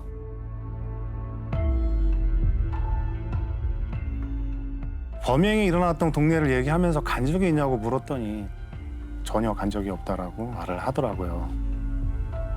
아예 그냥 간 적이 없다. 한 적이 없는데 어떻게 방범창에 지문이 어떻게 나와요? 말이 안 돼. 그게 지금 그렇죠. 그렇죠. 거짓말이죠. 그 순간 이 남자, 이 사람 뭐 있는데라고 하는 생각이 들더라고요. 그래서 구체적인 내용은 다 빼고 제가 살짝 던져봤습니다. 전과도 없고 피해 금액도 얼마 안 되니까 솔직히 인정해라. 그 지문까지 나왔다. 괜히 일 키우지 말고 사실대로 이야기하면 오늘 불구속 상태로 집에 갈 수 있다라고 이제 그랬더니만 갑자기 자기가 한 게 맞다라고 인정을 하더라고요. 그리고 때마침 후배 형사님이 조사실에 서류를 갖다 주러 들어옵니다. 근데 그 후배 형사님이 조사실을 나가면서 잠깐 밖에서 좀 얘기 좀 하자면서 우리 백 형사님을 불러냅니다. 근데 거기서 후배 형사님이 엄청난 얘기를 꺼냅니다. 7개월 전에 있었다는 그 강간 사건? 더 충격적인 얘기입니다. 자, 선배님. 제가 2년 전에 강간범을 하나 놓친 게 있는데 아무래도 생긴 게 좀 비슷합니다. 저 사람 지금 뭘로 들어왔습니까? 그 후배가 그 가지고 있던 사건은 2009년도 사건이었습니다. 그것도 새벽에 들어온 신고였는데 어린 10대 여학생이 집에서 늦게까지 공부하다가 깜빡 잠이 들었는데 그 20, 30대로 보이는 남자가 몰래 침입해서 또 못된 짓을 하고 도망갔던 사건이었습니다. 그때 그 책상에 스탠드가 켜져 있어가지고 피해 학생이 범인을 또렷이 기억하고 있었는데요. 쭉 찢어진 눈에 까무잡잡한 피부, 키는 170cm로 체구가 아주 작았다고 기억을 하고 있더라고요. 근데 이 남자가 7개월 전 사건의 범인은 아니었던 건가요? 그 7개월 전 사건이랑은 조금 다른 것 같거든요. 네. 그때는 뭐 눈도 부리부리하고 키도 크고 덩치도 덩치도 있다고 컸다고 그랬거든요. 피해자가 증언을 했었잖아요.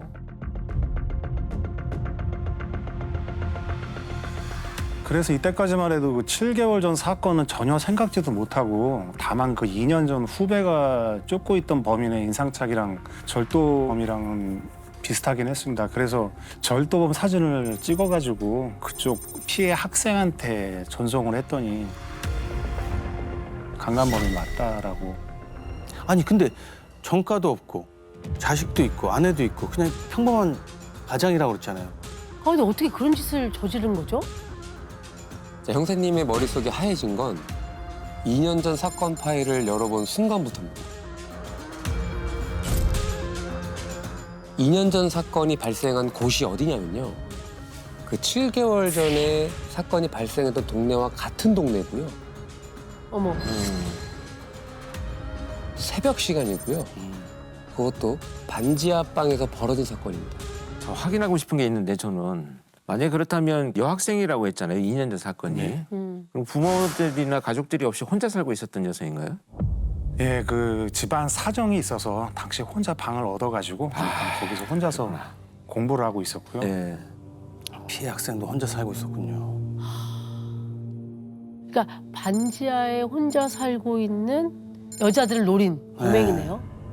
2년 전 사건도 그랬고 7개월 전 사건도 그렇고 지금 이 절도 사건도 그렇고 네네. 어쩌면 이 사건 모두가 지금 이 절도범이 한 소행일 수도 있겠네요. 저도 좀 놀랐습니다. 그 한 가지 걸리는 건 범행 기간이 너무 긴 겁니다. 1년 5개월 사이에 각각 강간을 저지르고 또 7개월 후에 절도를 저질렀다는 게 좀 이상하더라고요. 상당히 이상하긴 하죠. 지금 잡혀 들어온 절도 사건, 절도 현장은 열흘 만에 2번이나 찾아갔잖아요. 그렇죠. 한 장소를. 텀을 많이 두고 범행을 저지른 패턴이 아니거든요. 그렇게 본다면 드러나지 않은 사건까지도 수사를 확장을 해야 되는 시점이 아닌가. 그래서 어떻게 하셨나요? 그 7개월 전 사건의 그 범인의 인상착의는 달랐지만 그 성폭행 사건 현장에서 범인의 인상착의는 제대로 기억하기가 어렵기 때문에 피해자가 잘못 봤을 수도 있다라는 그렇죠. 생각이 네. 드는 겁니다. 그래서 절도범 지문이랑 7개월 전 사건의 쪽지문을 대조를 맡겨놓고 동네 지도를 한번 제가 펼쳐봤습니다. 아, 그럼 그 사건마다 현장이 얼마나 뭐 가까운지 이런 걸 보신 건가요? 아닙니다. 그 2년 전 사건이 발생했던 2009년부터요. 마지막 절도가 벌어진 2011년 이 새벽 시간대에 혼자 사는 여성들을 대상으로 벌어진 성범죄 사건을 모두 취합해서 지도에 이렇게 점을 찍어보기 시작합니다.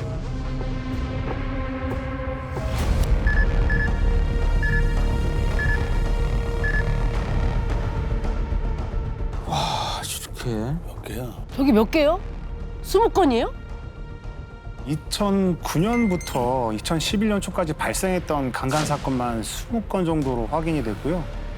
그중에 그 절도범 휴대전화 기주국 위치를 확인해 보니까 10건이 조금 넘게 확인이 되더라고요.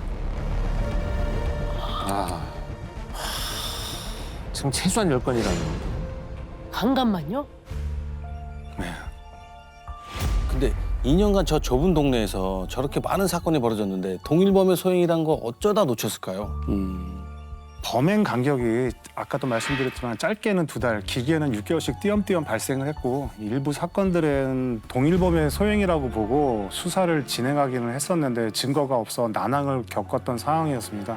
아, 증거가 증거인멸을 없어서. 자꾸 그 완전 철저하게 그쵸, 하니까. 그쵸. 게다가 그 강간당한 피해자도 있었고 또 폭행과 강간, 강도가 동시에 이루어진 경우도 있어서 동일범이라고 보지는 못했던 겁니다. 아, 이 범행 패턴이 조금 다르다라고 느껴지네요. 그런데 이제 백 형사님이 이렇게 지도에 점을 찍고 나서 아주 놀라운 걸 발견하게 됩니다. 이 지도의 중심에 절도범이 살았던 겁니다. 네? 저 가운데 저기 저 집이요? 아,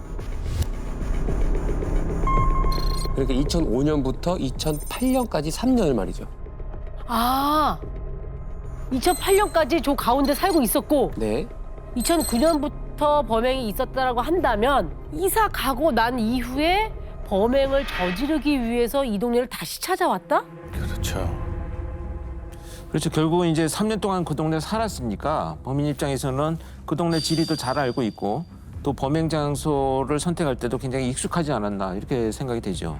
사실 뭔가 지금 되게 상당히 의심이 되긴 하지만 결정적인 증거가 있어야 뭐 할 것 같은데. 현장에서 나오는 증거 뭐가 아무것도 있어야 없잖아요. 되는 거라는 생각이 드는데. 이 중 5건의 사건 현장에서 실원이 확인이 안 된 DNA하고 쪽지문이 남아있다는 기록이 있더라고요. 그래서 다 취합해서 DNA는 국과수로 보냈고 쪽지문은 서울청 과수팀으로 긴급 감식을 의뢰했습니다. 급한 중대 사건일 경우에는 1시간 내외로 회송을 해주기 때문에 결과가 어떻게 나왔나요? 놀랍게도 모두 일치하는 겁니다. 제가 담당하고 있던 7개월 전 사건까지도 정말 다 일치했습니다. 자, 지금부터는 이 절도범을 윤 씨라고 부르도록 하겠습니다. 그 백 형사님은 바로 윤 씨에게 달려갈 수가 없었다고 합니다. 왜요? 저기 DNA만큼 정확한 증거. 그 장소에서 다 나왔는데요. 그죠? 그 사람의 DNA가 나올 만한 장소가 아닌데 그게 나왔고 쪽지문도 일치를 했다면서요. 자, 우리가 용역을 그동안 이렇게 하면서 또 우리가 앞질러 가고 있습니다. 아, 지금 나쁜 놈 때문에 성급해져서 그래요. 왜냐하면 이 정도면 형사의 촉은 이것 가지고는 아니죠. 남은 여죄가 또 찾아야 될 문제죠. 연쇄니까. 그래요. 맞습니다. 일단 뭐 제 사건 포함해서 6건만 저지른 것 같지는 않았고 분명히 그 기지국 위치로 10건이 더 나오고 있는데 그렇지. 나머지 사건을 과연 이 친구가 얘기를 인정을 할까 싶더라고요. 그래서 일단은 감식 결과 나온 걸 받아들고 윤 씨한테 수갑만 채워놓고 나왔습니다. 수갑 채우면서 어떡하냐. 넌 이제 못 나간다. 그랬더니만 윤 씨가 무슨 소리냐고 화를 내면서 인정하면 바로 내보내준다고 하는데 왜 그러냐고 화를 내더라고요. 야, 시작이죠. 윤 씨도 뭔가 감질하고 야 이게 머리를 계속 굴리겠네요. 나는 그러면 어떻게 이걸 얘기해야 되지? 수싸움이 시작된 거죠. 그렇죠, 그렇죠. 그래서 어떻게 하셨어요? 한참 밖에서 고민하다가 이제 각 팀에 흩어져 있는 사건이라든가 나머지 사건들 기록을 다 박스에 담았습니다. 그리고 저기 들고 윤 씨 앞에 가서 이렇게 말했습니다. 자, 뭐부터 시작할까?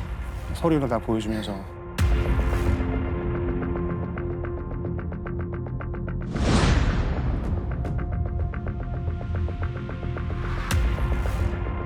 다 네 거다.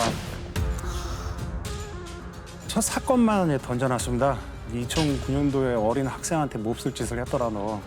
지금 이 사건뿐만이 아니라 DNA란 쪽지문이 엄청 많이 나와 있는데 피해자들도 전부 당신이 한 게 맞다고 하는데 어떡하냐 이제는. 그랬더니만 고개를 숙이고 하나씩 이야기를 다 하더라고요. 뭘 얼마나 불었나요? 일단 지도에 표시돼 있던 사건 중에 후배랑 제가 맡았던 사건을 포함해 있었는데 그중에 9건을 다 인정을 했고요. 아예 사건 자체 발생이 안 돼 있던 사건 3건을 더 얘기하고 저희가 진술받은 피해자는 11명이었습니다. 11명이요? 미쳤다 진짜. 야, 그만 신고도 안 한 게 있었다니까. 그런 것도 이용을 하는 거지. 9건에 신고가 되지 않은 3건. 근데 피해자가 12명이 있어야 되는 거 아닌가요? 시기상 2번째 피해자였는데요. 범행을 저지르고 열쇠를 훔쳐 나왔는데 보름이 지나도록 신고를 안 한 걸 눈치채고 다시 찾아가 범행을 또 저질렀더라고요. 그러니까 사건 건수는 12건이지만 피해자가 11명인 것은 예. 한 피해자가 한 2번. 피해자한테 2번의 범행을 네. 저지른 거예요? 다시 찾아가서 또 그 짓거리 한 거야. 아유. 이거는 진짜 2번 죽이는 건데. 아니 근데 이게 평범한 가정이라고 그랬는데 가족들은 윤 씨의 행동에 잘 몰랐을까요? 왜냐면 새벽에 나가서 지금 범행이 다 새벽이잖아요. 그러게요. 새벽에 나갔다 안 들어오면 이걸 다 눈치챘을 텐데. 그러니까. 밤늦게 마치는 일을 하고 있었고요. 그리고 가족들도 전혀 의심을 못하는 상황이었습니다.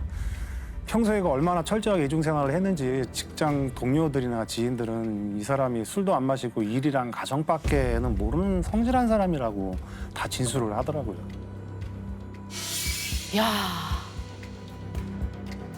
아니 난 진짜 궁금한 게 아니 놈이 자기가 범죄를 저지르고 집에 가서 아내하고 아이를 자식을 볼 수 있어? 내 말이. 그 눈으로? 내 어떻게 말이 마주칠 수 진짜. 있냐고. 이게 말이 안 되잖아요, 이건. 어떻게 자기 자식하고 아내를 보냐고. 그 극악무도한 흉측한 짓을 그런 몹쓸 죄를 짓을 이만큼 하고. 저질러놓고 이쪽에서는 가면을 쓰고 되게 성실한 척. 직장이고 가정에서는 그랬다는 게 진짜 소름 끼친다 진짜. 혼자 사는 건 어떻게 알고 범행 대상으로 삼은 거예요? 퇴근 후에요. 지하철역에서 범행 대상을 물색하고 다녔다고 합니다. 막차를 타고 혼자 내리는 여성을 주로 뒤쫓아갔고요. 혼자 사는지 확인하려고 며칠씩을 집 주변을 맴돌면서 계속 지켜봤다고 해요. 며칠을 지켜봤다고요? 정성이다 정성이야.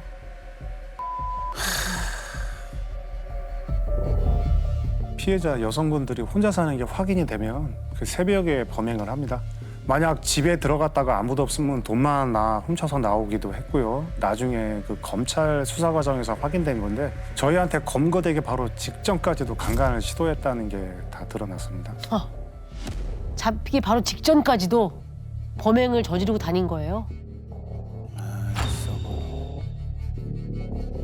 진짜 너무 위험한 놈이네. 진짜 위험한 거죠. 제가 그 조서를 받으면서 정말 왜 그랬는지 이해가 안 돼서 물어봤더니 하는 소리가 아내한테 실증이 나서 다른 여자들과 관계를 맺고 싶어서 범행을 저질렀다라고 얘기를 하더라고요. 또 그리고 심지어는 피해자들 중 한 명은 강간이 아니라고 주장을 또 하고요. 아이 그게 무슨 말이야. 범행 도중 여성이 자기를 끌어당겼다는 거죠. 미친. 뭔 소리 뭐 하자. 무슨 말도 안 되는 소리 하는 거야. 어떻게 그런 말을 할 수가 있죠? 그러니까 이 성범죄자들이 체포되고 나서 면담을 해보면 아주 왜곡되어 있는 게 뭐냐면 피해자가 두려워서 정말 그 정상적인 판단과 행동을 잘 못하잖아요. 네. 이거를 자기한테 동조한다라고 생각을 해요. 그게 성범죄자들의 특징이에요. 그러니까 아주 왜곡돼 있고 자기중심적인 사고로 행동을 바라보는 이런 사람들이 성범죄자 중에 가장 많이 나타나는 특징이에요. 도대체 머릿속에 뭐가 들어있는지. 아니 재판 결과는 어떻게 나왔습니까?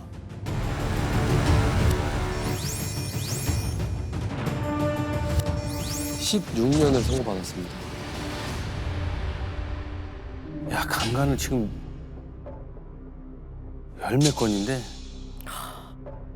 성범죄에 대해서 진짜 우리는 와 이거는 너무 잘못된 법정 관념을 갖고 있지 않을까요? 진짜. 때는 2005년 2월 22일 새벽 1시 반경 홍 형사님이 인천청 광수대 강력 1팀장으로 막 부임하셔서 당직을 서던 날이었습니다.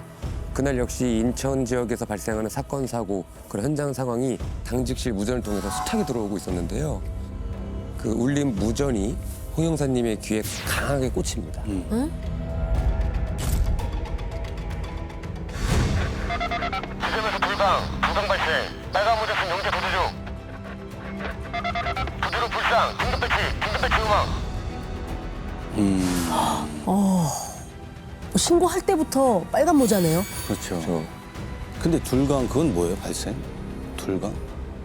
이 둘강이라고 하는 것은 이제 무전 음모예요. 네. 경찰들이 왜 이런 음모를 쓰냐면 이제 범죄자와 같이 있거나 호송을 하거나 또는 일반 시민들이 있을 때 불안해할 수도 있고 범인이 주변에 있었다면 듣고 또 도주할 수도 있고 그래서 음모를 씁니다. 강도 사건이 났을 때 쓰는 음모가 둘강이에요. 이거 나가면 안 되는 거 아니에요?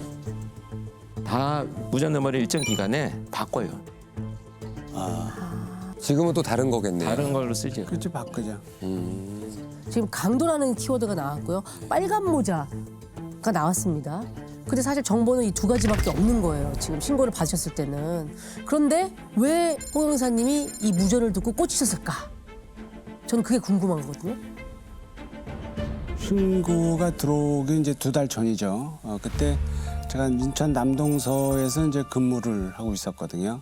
제 사건은 아니었는데 그때 이제 관내에서 강도 강간 사건이 열흘 사이에 2건이나 이제 이렇게 발생이 됐었거든요.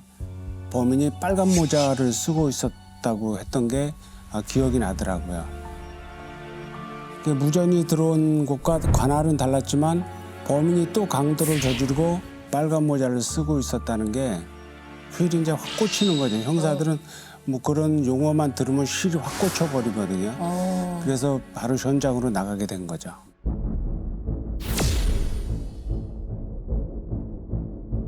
현장은 어떤 상황이었나요? 사건이 벌어진 주정은 미추홀 지역이었거든요.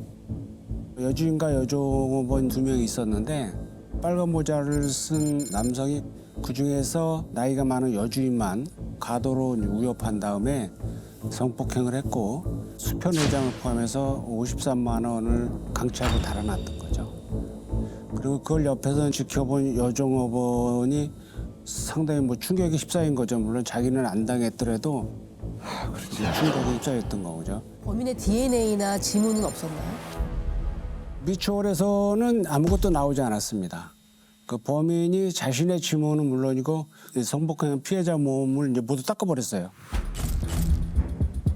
닦고 간다는 것은 여유가 있다는 거거든요. 여유가 있다는 것은 초범이 아니라는 거죠. 그러니까 한두 번 한 게 아닌 거예요. 그러니까 이제 혹시 빨간 모자 쓰는 남성이란 점 말고 남동서에서 벌어졌던 뭐 사건과 유사했던 건 뭐였나요? 이상 차이가 비슷했습니다. 30대 초반 남성, 키는 뭐 170cm, 얼굴은 뭐 동그라뇨, 헤어스타일은 스포츠형, 뭐 이렇게 이제 깎았다고 진술했고 이런 게 대부분 이제 빨간 모자 쓰는 범인의 다 공통점이었고요. 게다가 남동에서 벌어진 두 사건도 여주인과 종업원 둘이 있었는데 주인만 성폭행을 하고 달아났고 현금하고 수표 이제 가리지 않고 전부 가져간 것이요. 세 곳 다 여성 둘만 있는 곳에 갔죠. 그것도. 그러네요, 그것도. 그 남자 종업원도 있을 수도 있잖아요. 그렇죠. 경우에 따라서는. 그러니까 미리 답사를 하고 그랬나 보다. 계획을. 있는 것 같아요. 그렇죠. 이제 답사를 한 번씩 했어요. 먼저 들어갔다 나오거나. 남동서에서는 이제 들어왔다가 손님이 없는 걸 확인하고 나서 다시 들어와서 범행을 저질렀었고요. 또 미추홀에서는 이제 영업을 마치려고 할 때 그때 이제 들어왔다고 했습니다. 범행을 저지른 그 패턴이나 이런 것들은 너무나 똑같은데요. 제가 결정적으로 이상하게 생각했던 것은 남동에서는 열흘 만에 2건이나 저질렀던 놈이 2달 만에 미추홀에서 범행을 한 건만 저질렀을 것 같지가 않더라고요. 왜냐면 2달 동안 공백을 둘 리가 없거든요. 그래서 제가 혹시나 하고 이제 인천에 있는 형사들한테 이제 전화를 해봤던 거죠. 혹시 관내에 새벽 시간 주점에서 벌어진 강도 강간 사건이 있는지요? 그랬더니 이제 모자색은 회색, 흰색 조금씩 달랐는데 몇 건이 띄엄띄엄 있었더라고요. 그래서 이게 얼마나 되던가요? 홍 형사님은 이제 남동서에서 벌어졌던 2004년 12월을 기점으로요. 최근 미추홀 사건이 벌어졌던 시기까지 인천 지역에서 새벽 시간 주점을 노린 강도 강간 사건을 추가로 확인을 합니다. 그런데 이제 석 달 사이에 무려 6건이나 더 나오게 된 거죠. 6건이요? 네네. 남동 사건이랑 미추홀 사건까지 합치면 이거 9건 정도 되는 거 아니에요? 그렇죠. 인천에서만, 뭐 지역에서만. 근데 특이한 것은 2004년 12월 한 달에만 7건이 집중적으로 이제 이렇게 발생을 했는데요. 그 중에 하루에 2번, 그것도 이제 45분 만에 비슷한 사건이 또 다른 동네에서 또 난 겁니다. 확신되는 거예요. 이놈이 차를 타고 이제 먼 거리를 드나들면서 범행을 저지르고 있구나. 아니 근데 어떻게 경찰에 한 번도 안 잡혔을까요? 일단 현장에서 이제 지문이 이제 나오질 않았고요. 또 사건 기록을 보니까 손님을 가장해서 술을 시켜 마신 적도 있었는데 범행 직전 물수건으로 흔적을 이제 전부 지우게 된 거죠. 치밀하네. 상당히 치밀하게 이제 범행을 그러니까요. 했던 겁니다. 동네를 옮겨다니면서 범행을 저지르다 보니까 이제 관할서가 다 달라서 동일범의 소행으로 파악이 안 됐던 상황이었어요. 또 새벽 시간대라 뭐 목격자도 없었고 그때 당시 CCTV가 이제 별로 없었고요. 2005년도 즈음이니까. 그다음에 모자색이 달랐다고 했지 않습니까? 그냥 한 번은 빨간 모자, 또 한 번은 회색 모자를 쓰고 들어오기도 이제 했고요. 게다가 좀 이상한 건요. 2004년 12월 29일 이후부터 그 해를 넘긴 2005년 1월 29일까지 한 달 동안 인천에서 단 한 건의 사건도 발생하지 않았습니다. 이런 경우에는 한 달에 7건을 저질렀던 범죄자가 갑자기 멈출 수는 없거든요. 그래서 지역을 이동하는 경우들이 있어요. 그래서 다른 지역으로 옮겨갔을 가능성이 높습니다. 맞습니다. 이제 그래서 저희도 수사 범위를 이제 넓혀가지고 인천과 이제 가까운 수도권 일대 그 지역을 점점 넓혀가면서 경찰 내부망에 이제 비슷한 사건이 올라와 있는지 이것을 확인해 봤습니다. 이제 경찰망에 이제 수법조회라는 게 있어요. 그게 있는데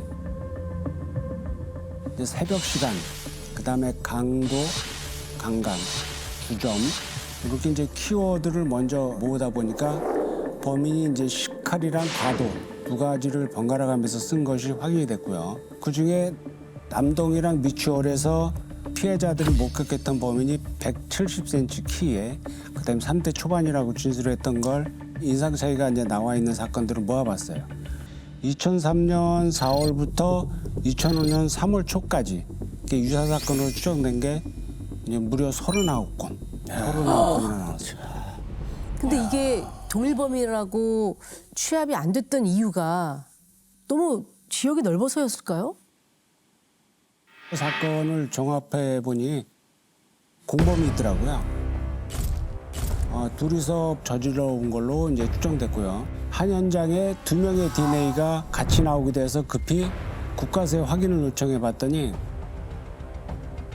15건이 한 명의 동일 유전자로 이제 밝혀졌고요. 공범의 DNA도 3건이나 있었습니다.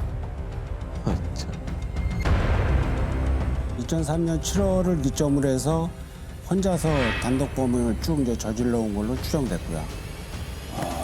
같은 현장에서 둘이 몹쓸 짓을. 그러니까 이제 완전 다른 사건으로밖에 볼 수가 없었겠죠? 어떤 건 DNA가 2개가 나오고, 어떤 건 뭐 하나만 나오고 이랬으니까. 결국 단독으로 이게 뭔가 폭주를 한 거네요. 뿔뿔이 흩어져 있던 사건들을 다 모은 홍 형사님이 드디어 지도를 펼칩니다.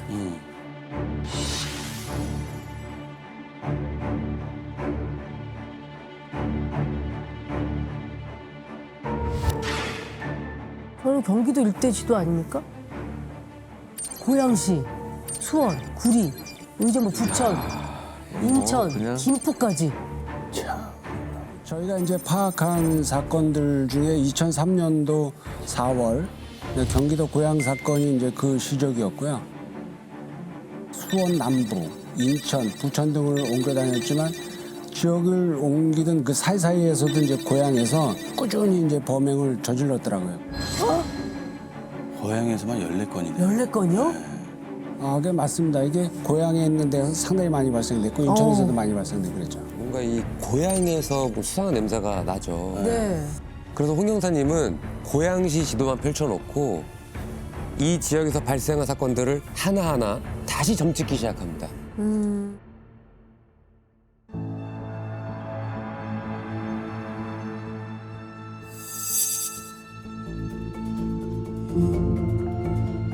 그런데 여기서 예상치 못하게 아주 결정적인 범인의 패턴이 발견이 됩니다. 그래요? 결정적인 패턴이요? 뭐였을까요? 고향에서? 고향에서 이제 벌어진 사건들 대부분이 그 대로변에 위치했습니다.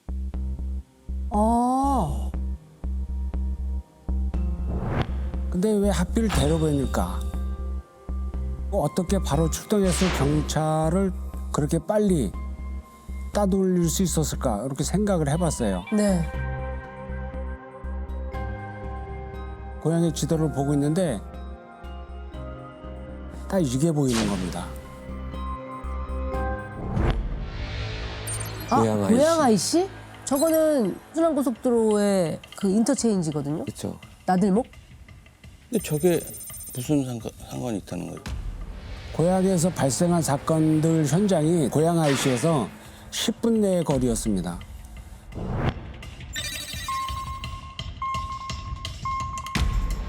그래서 혹시나 하고 다른 지역에서 발생한 현장 주변을 자세히 보니까 거기도 마찬가지로 그 지역 IC와 10분 내 거리에 위치해 있었습니다. 그래서 이제 선을 쭉 그어봤는데 이게 나오는 겁니다. 그러네. 김포, 인천 지역, 판교 있는 데는 수원 지역이니까. 그렇죠. 선본과 판교가 다 연결되어 있잖아요. 구리, 의정부. 되게 프로파일링. 수사에 이제 속도를 내서 범인을 좁혀야 하는 상황이잖아요. 그래서 아무래도 이놈이 도주 중이니까 그 톨게이트를 통과할 때 가속을 했을 것으로 이제 보고서 우선적으로 가속 차량만 먼저 체크를 해봤어요. 근데 그 중에서 단속 카메라에 찍힌 차량들 중에 각 지역마다 중복된 이제 번호가 있는지 집중해서 찾아봤는데 아무것도 없었어요. 근데 이때 이제 수사에 물꼬를 틔워줄 아주 반가운 연락이 옵니다. 현금과 수표를 가리지 않고 모두 갈취해 갔다고 하지 않았습니까? 그렇죠. 근데 범인이 수표를 썼습니다. 그것도요, 뒷면에 이서도 다 있고요. 질문을 지우고 현장을 도주한 녀석이면 수표에 이선을 했다 하더라도 정확한 정보를 적진 않았을 것 같아요. 그렇겠죠. 네. 그렇죠. 이제 대부분 훔친 수표를 각 지역의 숙박업소 그래서 이제 현금으로 바꿨더라고요. 그 중에서 이제 이설을 한 수표가 몇 장 있었는데 모두 가짜였고요. 전에 그 수사했던 절도범들 중에 훔친 수표에 이제 가짜 번호를 적으면서 본인의 실제 주민번호 중에 몇 자리를 이제 그대로 이렇게 적는 거죠. 혹시나 이놈도 그랬지 않을까 싶어가지고 그 몇 장의 수표에서 공통적으로 앞자리가 71년생이다. 뒷자리 시작 번호를 123이라고 써놓은 겁니다. 이제 왜 방금 연락인지 아시겠죠?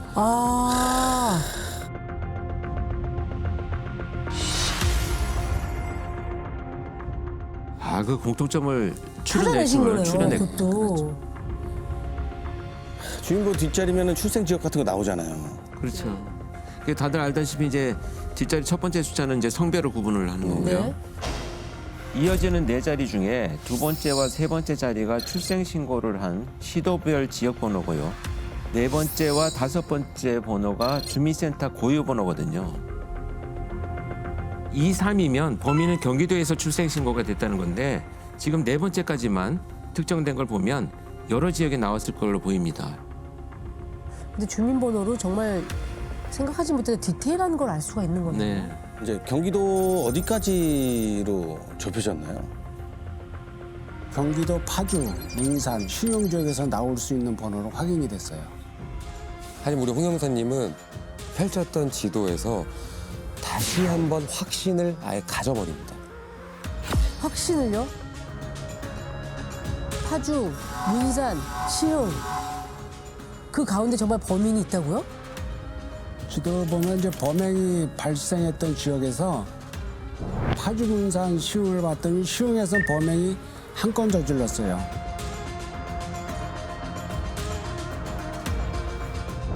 파주, 문산에서 가장 가까운 고향에서는 무려 이제 14건이나 발생이 되는데 말이죠. 그때부터 이제 고향이 예사로 보이질 않는 겁니다. 왜 하필 고향이었을까에 대한 답이 이제 바로 저 범행이 하나도 발생이 안 된 파주와 문산인 것 같더라고요. 제가 한동안 고향에 살아서 아는데 이 자유를 타잖아요. 네. 자유를 타고 고양이 씨랑 바로 연결이 돼요. 네, 네. 그럼 자유를 타면 어딜 갈 수 있냐면 파주, 문산에 갈 수 있죠. 거의 연결돼 있죠. 예. 그렇죠. 네. 근데 보통 범인은 자기가 살았거나 살고 있는, 그러니까 지역을 훤히 알 수 있는 그런 데서 범행을 좀 많이 저지르잖아요. 여태는 그랬던 것 같거든요. 네, 보통 네. 자기가 잘 아는 지역. 근데 지금 아까 말씀하신 파주, 문산에서는 사건이 하나도 일어나지 않았거든요. 근데 현재도 연고가 있다면 가족들이 그 일대에 살고 있는 경우는 좀 다를 수 있어요. 왜냐하면 비슷한 인상착의가 신고가 돼서 소문이 나서 가족들이 인지할 수도 있는 위험성이 있고 그런 걸 피해서 범행을 저질렀을 가능성이 높기 때문에 참, 그것도 너무 웃기다. 자기 그러니까 가족들이 있는 터전은 발을 들이지 않았다. 그렇죠. 네. 그러니까 어쨌거나 형사님의 추리가 파주, 문산으로 이렇게 좁혀진 건 사실인데 파주, 문산 지역을 뭐 다 뒤질 수는 없는 거잖아요. 그것도 크죠. 그렇죠. 네. 그래서 우리 형사님은요 피해자분들이 목격했던 그 나이대에 주목을 다시 하기 시작합니다. 나이 기억하시죠? 20대 후반부터 30대 중반까지 네. 이렇게 해서 검색하셨다고 했거든요. 맞습니다. 그래서 이제 그때 당시 나이로 해서요 37인 68년생부터 27인 78년생까지 그 인천 경기 지역에서 주민등록이 말소된 사람들을 모두 찾아냅니다. 근데 그게 숫자가 무려 17,000명이 넘어요. 근데 그때 왜 하필이면 주민등록이 말소된 사람을 찾으신 거예요? 그러니까 2년이란 이제 긴 시간 동안 이 넓은 지역을 떠돌아다니면서 범행을 저지른다는 것은 일정한 거주지가 없을 가능성이 높아 보였습니다. 그래서 이제 파주 문산에서 출생 신고를 한 주민등록 말소자 중에서 가짜로 이사한 이제 그 주민번호랑 이렇게 맞춰본 거예요. 그랬더니 24명으로 좁혀지는 거예요. 네. 그래서 그 사람들의 사진을 이제 모두 뽑아서 피해자들하고 이제 선면 수사를 하는 거죠. 보여주는 거죠. 피해자들 중에서 4분 정도가 한 사람을 이제 지목을 하는 겁니다. 피해자들이 가리킨 용의자는 누구였나요? 자, 지금부터 이 남성을 한 씨라고 부르도록 하겠습니다. 한 씨는요, 파주에서 출생 신고를 한 당시 31살의 남성이었고요. 성범죄 전과는 전혀 없었던 걸로 확인이 됐습니다. 성범죄 전과가 없었다고요? 없어요? 그러면은 동종 범죄 전과자로 아무리 데이터 분석을 해도 나오지 않았겠네요? 네, 맞습니다. 게다가 이제 한 씨가 고향과 인천 계양에서 한때 이제 살았던 것으로 확인이 됐고요. 주민등록이 말소되기 전에 도로교통법을 위반해서 적발된 기록을 보니까 이제 고향에서 8건, 의정부에서 3건, 인천 계양에서 3건, 전부 범죄가 발생한 지역으로 밝혀졌고요. 또 범행 장소에 대한 질감이 상당히 이제 밝았던 걸로 이렇게 판단이 됐습니다. 그러니까 도로교통법 위반으로 적발이 된 적이 있었다라는 거 보면 차량 번호도 확인이 됐겠네요? 근데 한 씨 소유로 된 차량은 없었어요. 아, 남의 차를 타고 다녔어요? 네, 맞습니다. 주민등록 말소 전에도 본인 명의의 휴대전화나 통장, 뭐 신용카드 등 이렇게 추적할 만한 게 하나도 없었어요. 뭐야, 유령도 아니고 이거 뭐 어떻게 추적할 만한 게 하나도 그러게요. 없어요. 이제 근데 주민등록이 말소돼도요, 병원 진료는 이제 받을 수 있거든요. 그렇죠. 그래서 한 씨 이름으로 이제 진료 기록을 확인해 봤더니 병원마다 진료 기록에 이제 같은 전화번호도 적혀 있었는데 그 명의를 확인했더니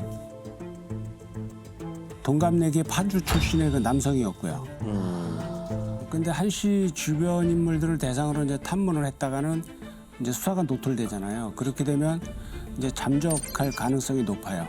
그러니까 이제 섣불리 접근할 수가 없죠.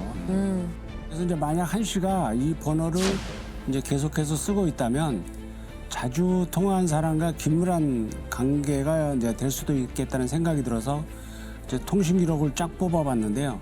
유독 이제 자주 통화한 번호 하나가 나오는 거예요. 아, 번호 하나가? 네네. 그게 누구였나요? 그 안양에 거주 중인 이제 여성이었어요. 이 여성 명의로 총 이제 3대를 쓰고 있는 걸로 확인이 됐고요. 일단 기지국 위치를 이제 분석해봤어요. 그랬더니 한 대는 이제 거주 중인 안양에서 이제 계속 잡혔는데 나머지 이제 2대가 그 범행 시각하고 또 범행 인근 지역에서 사용한 걸로 이렇게 나오는 겁니다. 그럼 이 여성 전화도 범인이 빌려 쓰고 있는 모양인데? 그래서 저희가 이제 이 여성의 휴대전화 3대를 모두 실시간 이제 위치 추적을 걸어놓고서 어디로 움직이나 이렇게 봤어요. 그랬더니 그 휴대전화 명의자인 여성의 집 인근으로 이제 잡히는 겁니다. 거기 숨어 있었나 보네. 그러네. 그렇게 한 이틀 밤을 꼬박 새우면서 지키고 있었는데 아파트에서 이제 한 놈이 이제 뚜벅뚜벅 걸어 나오더라고요. 한눈에 알아봤어요.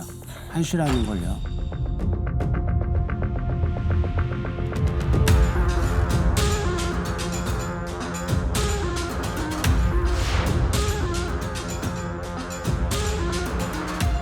그래서 이제 도주로를 딱 차단을 하고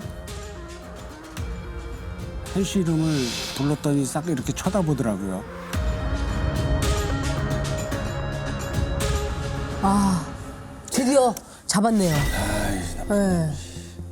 근데 인정했을까요? 쉽게 인정 안 했을 것 같아요. 일단은 발뺌하겠죠. 그리고 이제 무조건 인정 안 본인이 하겠지. 물티슈 열심히 현장에 네, 있는 네. 지문까지 다 닦았다고 생각을 했기 때문에 난 증거가 없다 이렇게 생각을 했을 것 같아요. 의외로 순순히 나왔어요. 그래요?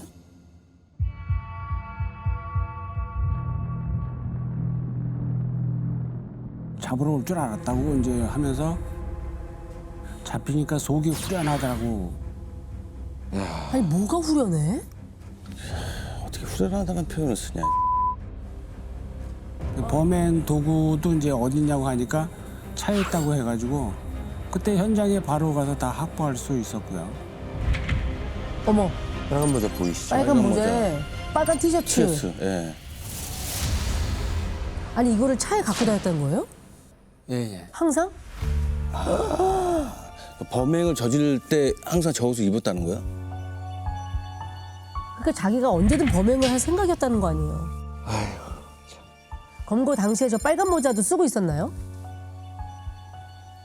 아니요, 흰색 모자를 쓰고 있었습니다. 그래서 자기가 잡힌 거라고 했고요.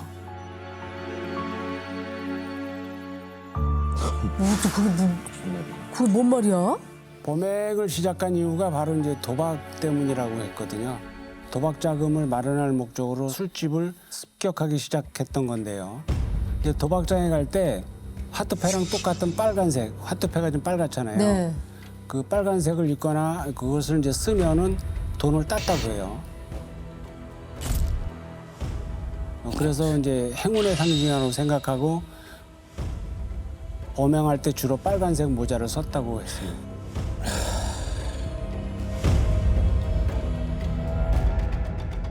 아니 그러니까 빨간 모자를 안 써서 자기가 잡힌 거라고 했다는 얘기는 운이 나빠서 빨간 모자를 안 써서 내가 운이 안 따랐다 이렇게 빨간 얘기를 하는 모자 거예요? 썼으면 안 잡혔을 거라는 거지. 그러니까 자기의 그 루틴 같은 거지. 그게 무슨 말이야?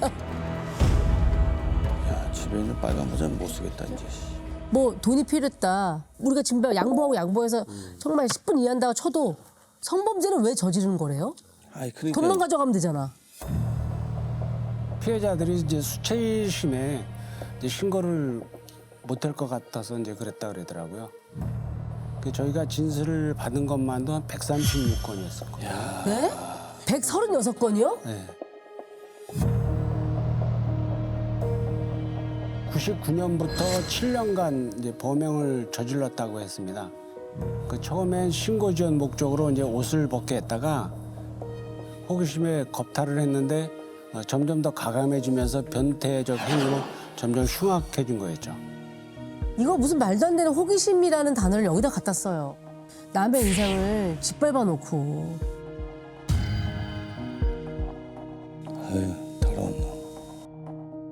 수치심 때문에 신고를 하지 못하게 성폭행을 했다라는 성범죄자들의 유형이 있어요. 그러니까 이 자들은 그게 그냥 성범죄자였던 거예요. 근데 자기 변명으로 피해자가 수치심 때문에 신고를 하지 못하게 하기 위해서 내가 성폭행을 했다 그러는데 그냥 성범죄자의 유형 분류에 들어가 있어요. 그런 자들이. 갑자기 이렇게 범행을 털어놓는 것도 순수한 의도가 있어 보이진 않거든요. 그렇죠. 저희한테는 이제 이러는 겁니다. 이제 허물없이 다 벗고 가겠다. 허물이란 말이 정말 이제 기가 막혔는데요. 그 실제로 저희가 범행 현장을 확인하러 갈 때 마치 이제 명담 늘어놓은 사건을 털어놨는데요. 지금으로 따지면 마치 이제 내비게이션처럼 말을 하더라고요. 어머. 뭐 좌회전하십시오. 여기서 우회전하시면 됩니다. 당시 사건 현장이 어디였는지 어떤 모습이었는지도 아주 상세하게 그렇게 기억하고 있더라고요.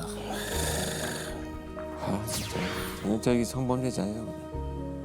기가 막힌다 진짜. 기가 막히네요 진짜. 근데 사건이 뭐 한두 건이어야 이걸 다 확인할 텐데 그렇죠. 네. 이렇게 많은 사건을 다 일일이 확인을 하신 거예요? 일일이 다 확인을 했죠. 시간이 이제 꽤 지나서 우리가 현장 찾아가니까 가게가 이제 없어졌던 것도 있고요. 또 주인이 이제 몇 차례 바뀐 것도 있고, 또 그 중에 이제 충격 때문에 그 해외로 이주하거나 아니면 또 정신병원에서 치료를 받고 계신 분도 있더라고요. 당연히 그렇겠죠.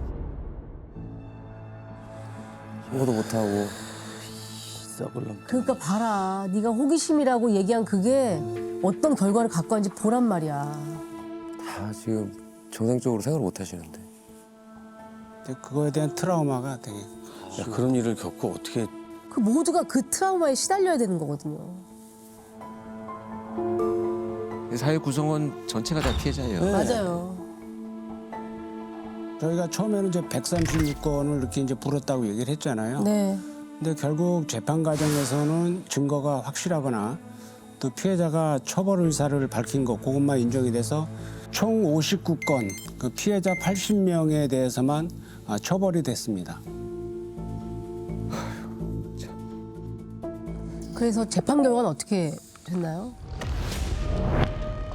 현 씨는 무기징역을 받았고요. 그 공범은 징역 10년을 받았습니다.